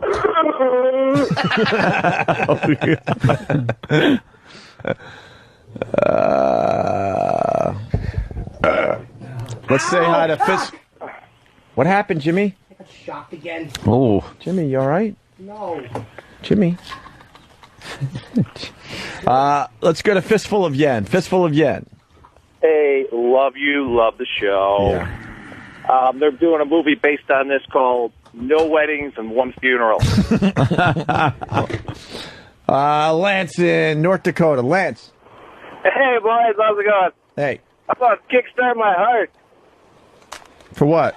What, Jimmy? What's going on over there? Because Hold on. Jimmy's like on the floor. His chair's fell over because these headphones have a cord, which is where I could actually stand here and then go broadcast at Lincoln Center with.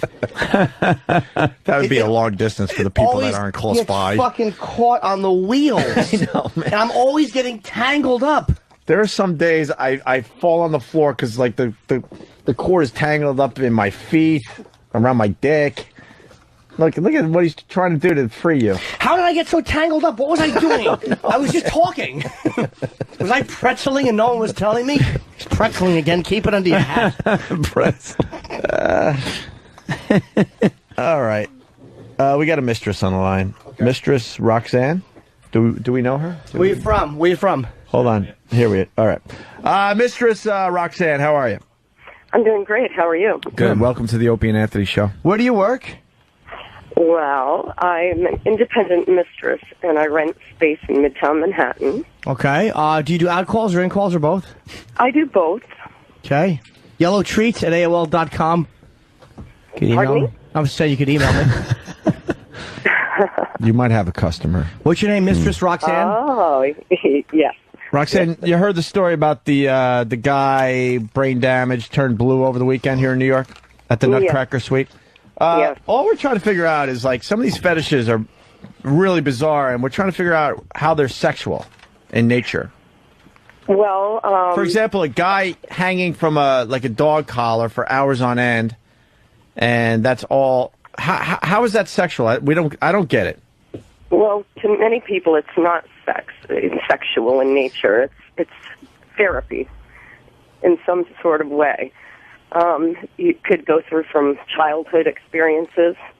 Many of the clients that I see come and talk to me about their personal problems or things that are going on in their life. And then, they have certain things they like. Some people like feet. Mm-hmm. Some people like to be spanked brutally hard.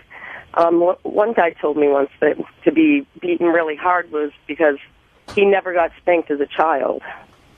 And he wanted to see what it was like. He used to hear his friend get hit every once in a while. because he lived next door, and I guess the window would be open. So what do you, Mr. I'm sorry to interrupt you. What do you think it was that made him? Was it the connection he felt that other boy had to his mommy? Possibly, yeah, it could be that, and it's all the thought of missing out on something. And some people are big time. You know, I've dominated everyone from famous people to politicians. I've never would say who they are because expression's always a must. But some people like to dress up like a lady, like this man in high heels. I mean, they don't dare tell people they're a cross-dresser. Many of the people are married. Hey, are you a MILF? Yes, I am. Is that you? It says Baltimore, D.C., and Philly? Pardon me? Is that your ad where you call it Mistress, but you spell it M-I-Z? Yes, M-I-Z. Yeah. What kind of fetish do you specialize in? What's your favorite, and what don't you do? I do a lot of role play and blogging, and I'm pretty good at bondage and hog ties. Do you do showers? No, I do not. There's a lot of things some people do, but that's one of the things I do not do. You think that's disgusting, right? Ruby showers you think are gross? Well, I would never do it. Although, a lot of people have done this with their boyfriends or... What do you think of a guy that might like a log in his mouth every once in a while? That's not my thing. It's awful, but, right? there's something for everyone, Can we role play a little bit? Can we try some role play? I've never role played. All right. I'm also a phone sex operator, too. Okay, how about... now, I'm going to say this. I'm going to say... could you get the audio? And I want you to say, "I'm too busy." Oh God! Oh God! Yeah. What kind of role play can we do? Well, we got Adam here. He's never kissed a girl. You know the little. Get Adam in here. Yeah, that's a good call. We're finally gonna do something nice for this kid. Hold on, sweetheart. We're gonna get somebody for you. Okay. Yeah, we should get her to do something with Big A. What's a sexy word that you refer to the penis as? Well, Adam. Well, I call it. I don't know if I can say it on the air. Yes, you can. It's satellite radio. Yes, you can say whatever you want. Oh, I call it a little pussy if it's really small. Yikes. That's about it. Because there's all different, things. But I don't know. I don't really call it anything. I just basically kick them or say terrible things. Basically, stomp your high heel into his little pussy. It's the person. Right. Little Willie. I call it Little Willie usually or something. All right, we have an intern in here. His name's Adam. He's never kissed a girl. You're 22. I forgot. 22. He's 22 years old. And he's never kissed a girl. He's a weirdo. You want to do some phone sex with Mistress Roxanne? I would love to. You want to sit down so we don't see your raging hard on? Okay. He won't have a raging hard on unless at the end of it, like at that wedding, he would have. Well, we think we don't know what's wrong with Adam. Something's up with Adam. If you could get him to sport some wood, then I would guess that you're pretty damn good at the phone sex. It looks like he's going to testify. Yeah. All right, how do we get this going? Adam's on the phone with you. Well, he's got to tell me what he's into first.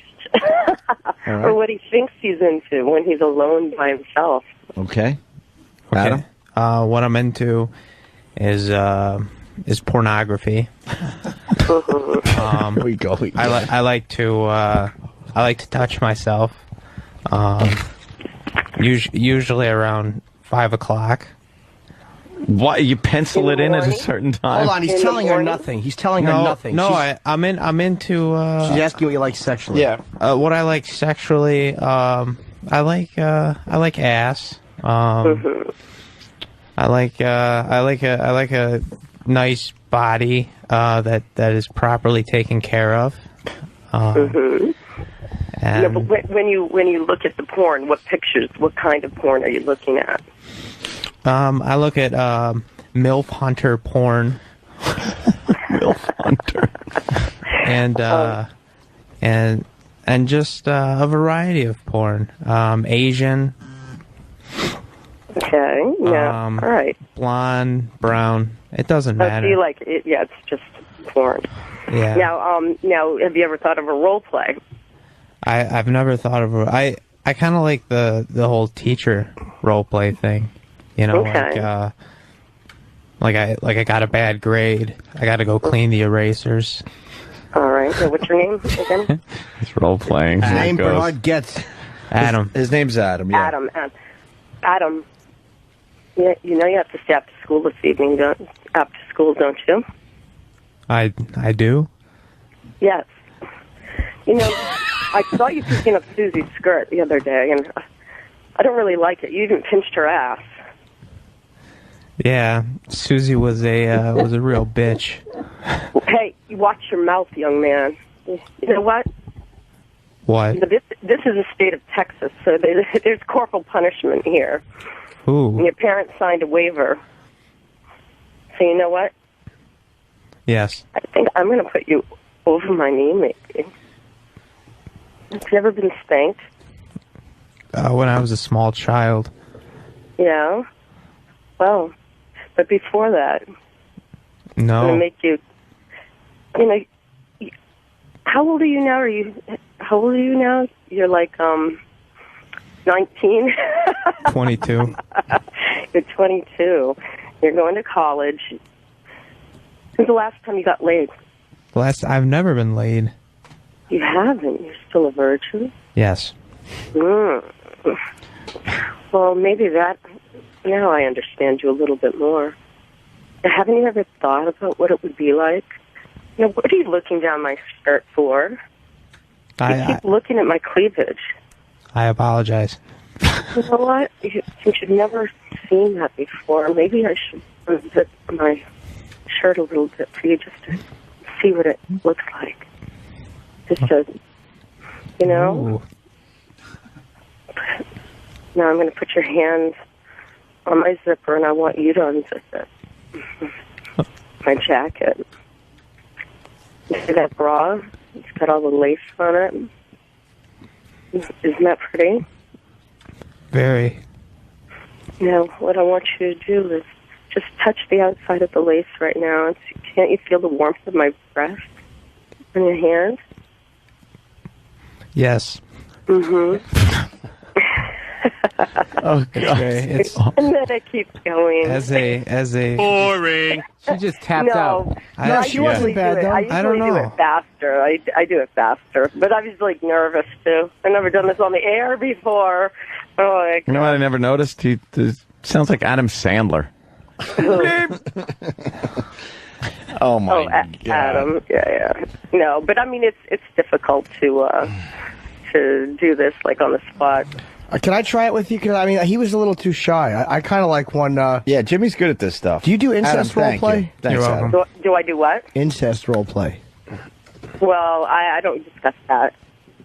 I don't discuss that. Well, I'm saying I wanted to try some. I don't. It's actually illegal. No, it's not. No, incest. You said incest role play. I've never. Do you done think you that, said incense? Yeah, what do you think I said? No. No, I thought you meant like to say that you are. No. To say you are underage. You're not allowed to say. Yes, you you're are. underage. You're allowed. First of all, I'm saying incest, but you're allowed to do age play. Of course, you're allowed to. You're allowed to show children murdered in movies. They don't charge you with killing a kid. You're actually allowed to. No. That actually, there's certain legal things. I mean, not that I don't do it. I do, but I wouldn't do it on the air, you know, because there's certain things that. Can you get Roland in here? They both. You're not allowed to. You're allowed to portray something. We all know you're an adult. Everyone knows you're an adult. No, I do know that, but there's certain with the company that I work for. But don't say it's legal. Just say it's company policy. Don't say it's a legal thing, because it's not a legal thing. No. I mean, it's a company policy for the Yeah. Oh my God! But I do. But that's something I do all the time. I mean, that's one of the number one. I'm a MILF. You're a MILF. Wait, they won't let you do. Hold on. They won't let you do like young age play. No. How about if I pretend I'm young? No, even if you pretend you're young, I mean, but that's what you get a lot. How about just regular incest then? Like if I have a whole mommy son thing, can we try that? Because I think that's very sexy. And it's very hard to find anyone who could do the real. I would never want to really do it with my mom, but it's cool to find someone who could do it. Yeah, people who wouldn't do it. Yeah, it's their taboo of. It's just being taboo. Well, can we try some? Pardon me? Can we try some? Oh, I mean, I can joke around a little bit. Yeah, but Mommy. Yeah. Mommy. I've been really bad. What have you Can I have a done? pen for a second? Huh? What happened? I didn't clean up my room like you told me to, and I was really bad in school today. Well, you know what? This keeps happening over and over. I'm going to just ground you and keep you in the closet or something. What do I have to do? What's going on? Why do you think you keep doing these things? Because I'm 3. Oh. I'm only kidding. I'm only teasing. You know what? I'm teasing you. I'm teasing you. I'm not into incest at all. I'm just joking. I kind of set you up for that. But we do have a lot of callers, I think. Yeah, we certainly do, Jimmy. That are just going to be... Yeah, but before we get to the callers, so when you go to like an S&M club and you get these weird things done, how does it connect to sex? We don't get that. We kind of asked that earlier, but you didn't really explain it. Well, it's not really necessarily sex to some people. It's just a naughty thing that's been going on in their mind that they want pain or that they like pain. Right. It's all different people, Yeah. Come on, has anyone ever Hold on to your hats. pinch you, and in the nipples, and it kind of like was wow. Go to the phone soon. Right. Yeah. Some people like that. That's amazing how that just turns into something, Right. Yeah, I mean, somebody pinching you, kicking you in the balls. What was the... when guys have that, when guys want to be trampled on, a lot of them end up liking it because they were kicked in the balls as a kid. Sure. Oh, they listen to physical graffiti. It was a remembrance of a girl that they had a crush on. As a mistress, what was the strangest request you got? Oh, the strangest request, to be mummified. He was wearing like a total like wetsuit. Oh, really? Mummified it for 3 hours, only a tube out of his mouth. And, of course, you have to watch constantly. You have to make sure you're in the room at all times. Sure. And that's why I was surprised that somebody would, when you're suspending somebody. But regardless, mummified for 3 hours. So you think they're going to go to jail? All right. You want to take some phone calls, or? Yeah, and then the man, after that, after being mummified for 3 hours, I hung him upside down by his feet, and I was beating him and put electrodes on him. Do you have to take a course to make sure you do this properly? Oh, yes. You have to know what you're doing. You get trained. It's like a CPR class. They got like half a torso laying on the floor. Right. This is the proper way to hang a body from their feet. And you know what? Now, don't do it the other way, or they'll die. You ask people, too, like, do you have any medical problems? You want to make sure, because it's how long can you hold your breath? Fun. Sure. Well, Mistress Roxanne, I haven't seen interest like this in quite some time now. Yeah, the phones are lit. They certainly are, Anthony. Let's say hi to... Which one you want to go to? Probably Steve, I guess. All right, let's go to Steve from Yellowstone. Steve, what's going on? Hello. Hi, how are you, Steve? Hello, mistress. How are you? I'm a little shy. I've only dabbled a bit. I've never actually talked to a mistress, but I've been very, very curious about it. Mm-hmm. I kind of want to be, like, mummified while I scroll. Is it possible for, like, a mummification fantasy to be done, like, I don't know. I just wanted to be mummified somehow, because basically that's how productive I am at work, so I figured I might as well at least be... hello? Yes, I'm listening. I'm sorry. I'm a little bit shy. A little nervous and I'm there, kind of looking at myself in the mirror with tattoos. How do you feel about mummification, and is it very dangerous? Because I'm always afraid of my nose getting clogged. Well, yes. I mean, you have to be careful. I mean, you wouldn't start out with complete mummification right away. You'd have to start out first with breath play. Somebody putting their hand over your mouth or at a Greek wedding in Florida. Ramon! I'd like to spank this woman with a tractor trailer. I only do this. Ramon! This woman satisfies my boring fetish.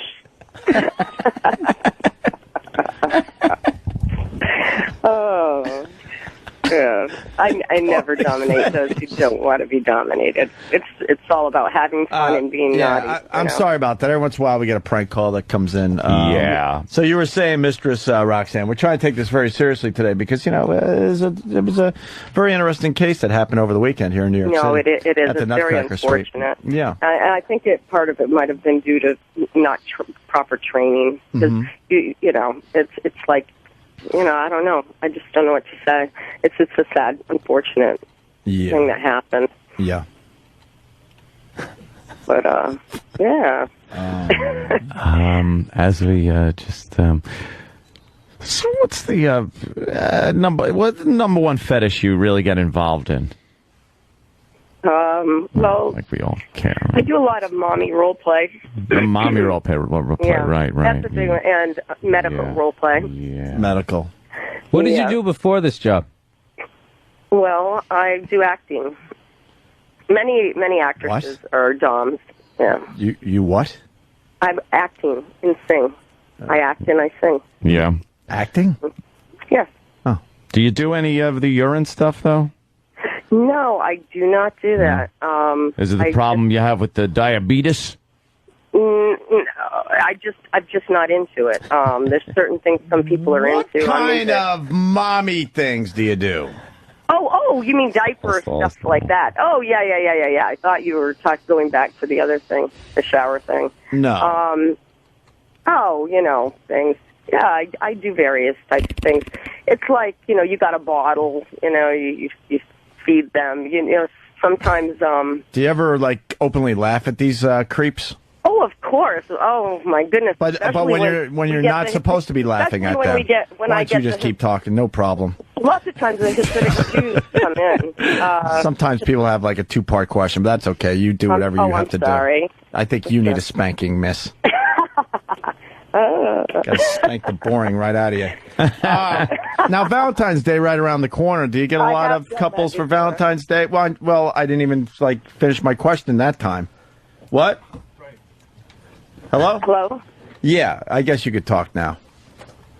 No, I cut off. It sounded like I couldn't hear you for a minute. No, I was right there.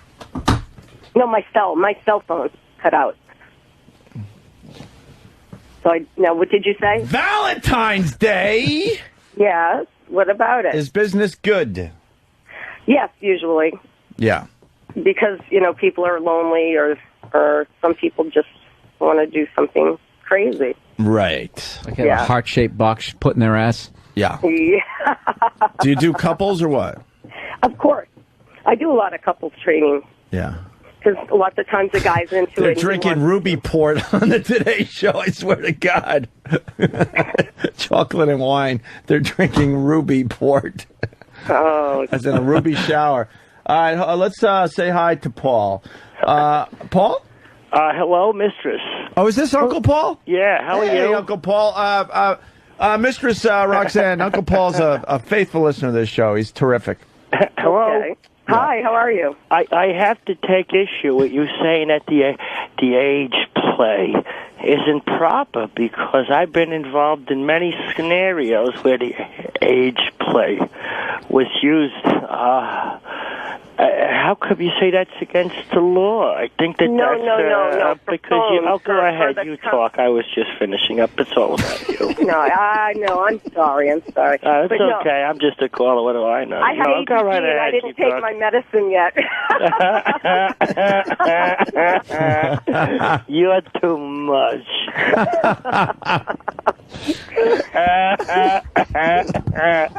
Cumsicle. So how could you say that's against the age play? Only during it's a contract I have with the phone people that I. This fat bitch should be attacking Roy Scheider in a boat. Ramon! The Clintons should be pimping this blimp out to SeaWorld. Ramon! You know, you're if she won a Grammy, her name would be Herbie Fatback. You sound like one of the clients that I have. Mistress Roxanne, I apologize. Did it sound just like Uncle Paul, everyone? That usually Really calls the did, show? yeah. That's so weird. Yeah. No, that guy sounds just like I think I know who he is. Yeah, how would you know that guy? Because he's a guy that does phone pranks. Really? He does, really? Oh. What kind of phone Yeah. pranks? Oh, just calls up various places and Yeah. He calls us a lot, though. All right, you finish up. No, he calls us a lot, though, and he always disturbs. We try to have like a serious conversation with somebody. Yeah. And he goes into different people. It's kind of irritating. Yeah. There's a very good question coming in from Scott in Boston. Scott, what's up? Yes, hey, gentlemen, how are you? Pretty good. You're talking to Mistress Roxanne. Go ahead, Scott. Yes, Mistress Roxanne. I was just curious if you were suggesting that we raise super kids. Oh, that's a good question. That you what? Yeah, you were suggesting we raise super kids. Right. That's a very good question, Scott. Mistress Super Roxanne, yes. I don't know what you mean Of by course, that. you've heard of the phenomenon super kids by now. Yeah. No, I haven't heard that. Really? How do you not hear that? And you call yourself a mistress? Yeah, I mean, I am a mistress. I've been doing this for 10 years. Mm-hmm. not what I Are you heard. up on the latest stuff as far as the S&M fetish world goes? Well, I go to some parties once in a while, but I don't know what super kids is. I haven't heard that. You don't know what Super Kids is all about. Bill, why don't you explain to Mistress Roxanne what Super Kids is all about? It's a new phenomenon, sure. Yeah, it's these kids who were actually born with male-size, adult-sized genitalia. And wow. they make them run track, and they try to give them the Jordan shorts, but sometimes they don't, so it gets a little weird. Why are you laughing? You're serious? Yes. You haven't heard of Super Kids? They have large genitals. No. And they're only going to get bigger after puberty. And there's adult males out there who like wish they were a super kid, so they kind of go back and make believe they're a kid with giant genitalia. Oh, I've never got a request for that ever. You're very specific. You don't seem to be like user friendly, like across the map. Right. In fact, if I could be so bold, you're kind of ignorant in some areas. The whole thing with the super kids thing is the embarrassment of having giant genitals as a kid. It freaks some others out. I've never had anybody talk to me about that. And you've been doing this for 10 years, and you don't know what Super Kids is about. That is really fucked up, man. What'd you do before no, it's this? Not really, because my clientele that I have are. I think you're probably a bit lazy when it comes to maybe making sure you're up on what's going on out there, because Super Kids is something that's been going on for about a year or so now. No, because I don't have a request for it. It's a phenomenon that started nobody's going to overseas. judge you if you say you've only been doing it, for 6 years or weeks. For 10 years. I've been doing this for 10 years, but if somebody doesn't have a request Whoa, why are you so defensive here? Super Kids, we all know. It's really odd. No, you know, because you must be really into.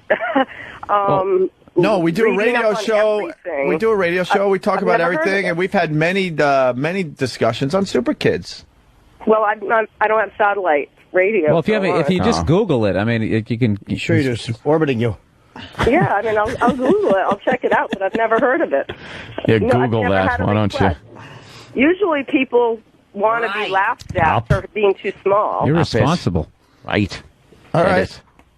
So how do we end this? Well, we appreciate the call, and I mean, it was kind of helpful to have you on because we didn't really have anybody else calling about fetish. Yeah. Well, Where can people get a hold of 800 you? number. Where can they get a hold of you if they want a fetish session? Okay, it's 1-800. Well, I wouldn't give out the number. Yeah, you might You not didn't really want to. sell yourself that well. We have a today. lot of listeners. What website? It would actually hurt business, I'm thinking. No. This is my phone session business. My phone. Okay, yeah, no, well, hey, she wants to give out a number for phone session business. Why not? Why would she at this point? She might. After this horrible She's going to get a appearance. lot, I'm sure. Yeah, from this Well, that's segment. good. That's good I for say me. you give it out if you want to, mademoiselle. 1-800 275 275 5336. 86. All right. Extension 2. 0 4 8 4 4 8 9 5 4 1. 2. It's very convenient. It's easy to remember. Hello, Muddy. What are you, the star of Lost? Or it's Mistress Roxanne on Night Flirt. Roxanne. Stop Do you it. think, though, like... What's your real name? Yeah, what is your real name? What's your real name? No, Come on. Deirdre, I'm What is thinking. it? Molly. You sound like a Deirdre. No, I'm sure you're good at what you do. You're a MILF and you're probably into spank. I mean, I'm sure you're good. You ever slip a finger in there just to show somebody who's really the boss? Yeah. For real. Business. Like you spank him and a finger goes in, you're like, look who made an appearance. And they go, tee-hee. Oh, you're being a naughty boy, aren't you? I am. I actually have a Really? piss drop on my pants. Hey, you could also be found at stupidcunt.com. Is that true? I don't think so. Let me look. You're not being nice, are you? No. That was rude. That was He needs to be actually disciplined. That was just an error. Somebody emailed that in. Well, that's all right. Yeah. What's the web address if they want to get you? The real one. Pardon me? What's the web address if they want to reach you? What's the real one? I suck at myjob.com. No, they can write me on my email address. It's Mistress Roxanne, MIZTRESS, Noddingoff.org. You misspelled ROXZANNE Yeah. at AOL. You misspelled Roxanne, though.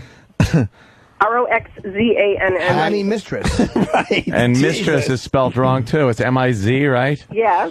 Yeah. How many Mistress Roxannes are out there? Why don't you pick an original name? Yes.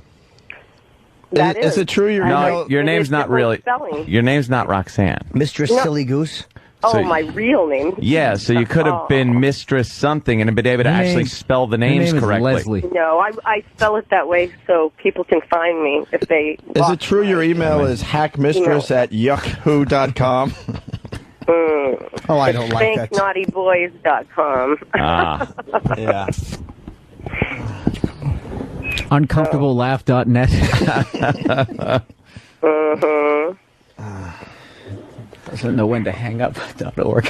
Well, guys, you take care. Have a good one. appreciate And you Oh. behave yourselves. yes, behave. Or what? What's going to happen? You're going to spank us? Nothing. Is hello? Oh, Hello? Hello? Hello? Hello? Hello? Hello? Hello? Hello? Hello? Hello? Hello? Hello? This is kind of like her club, but more interesting. It's not quite as annoying. Hello? Hello?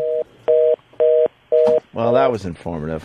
That was the sound in my head when she was doing phone sex. Oh my God, it was the worst. Yuck.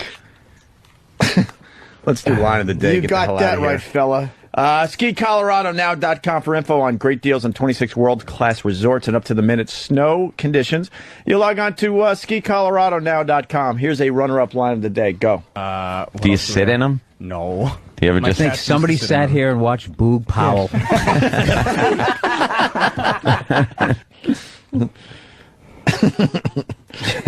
The keypad letters on her number was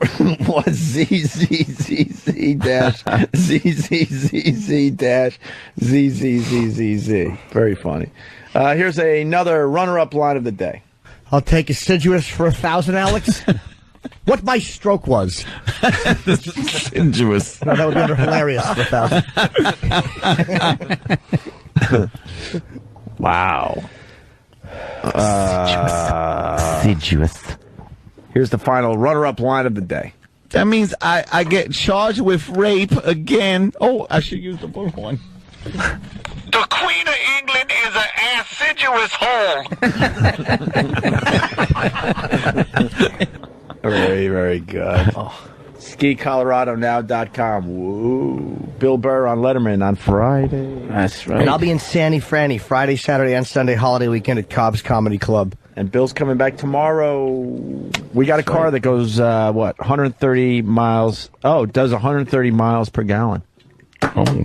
Did we do this one? The maker's Weren't we dead. supposed to? No. That's what we're going to see. Yeah. Who makes it? Some dude.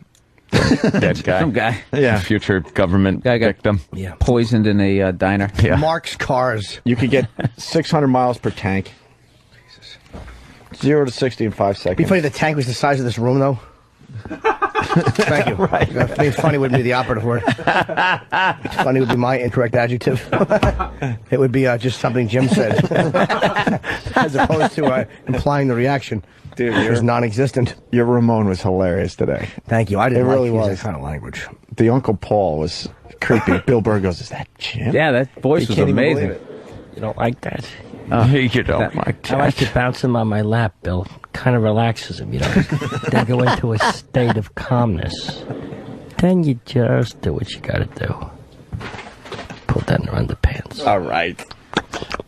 Oh, God. Yeah, go ahead. Lick papaya juice off it. I like papaya juice in a can. It's warm. Go ahead. Put it in your mouth.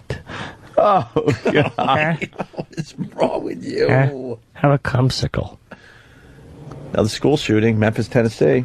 Oh, yeah? How bad? 17-year-old shot inside high school in Memphis, Tennessee. Unbelievable. I got fired from that school. I was misunderstanding. I bet. I was searching him. I thought he had some stolen items in his underpants. Here's your Thank you.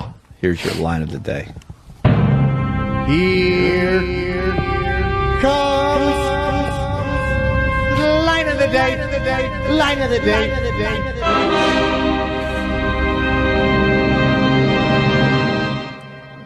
Nothing worse. Yeah. Just stop. So where are you from? Ringling Brothers, you're hired. And that's how you executive produce. All right, guys. Yep. There it is. See you tomorrow. Yeah. We got to, go. Amscray.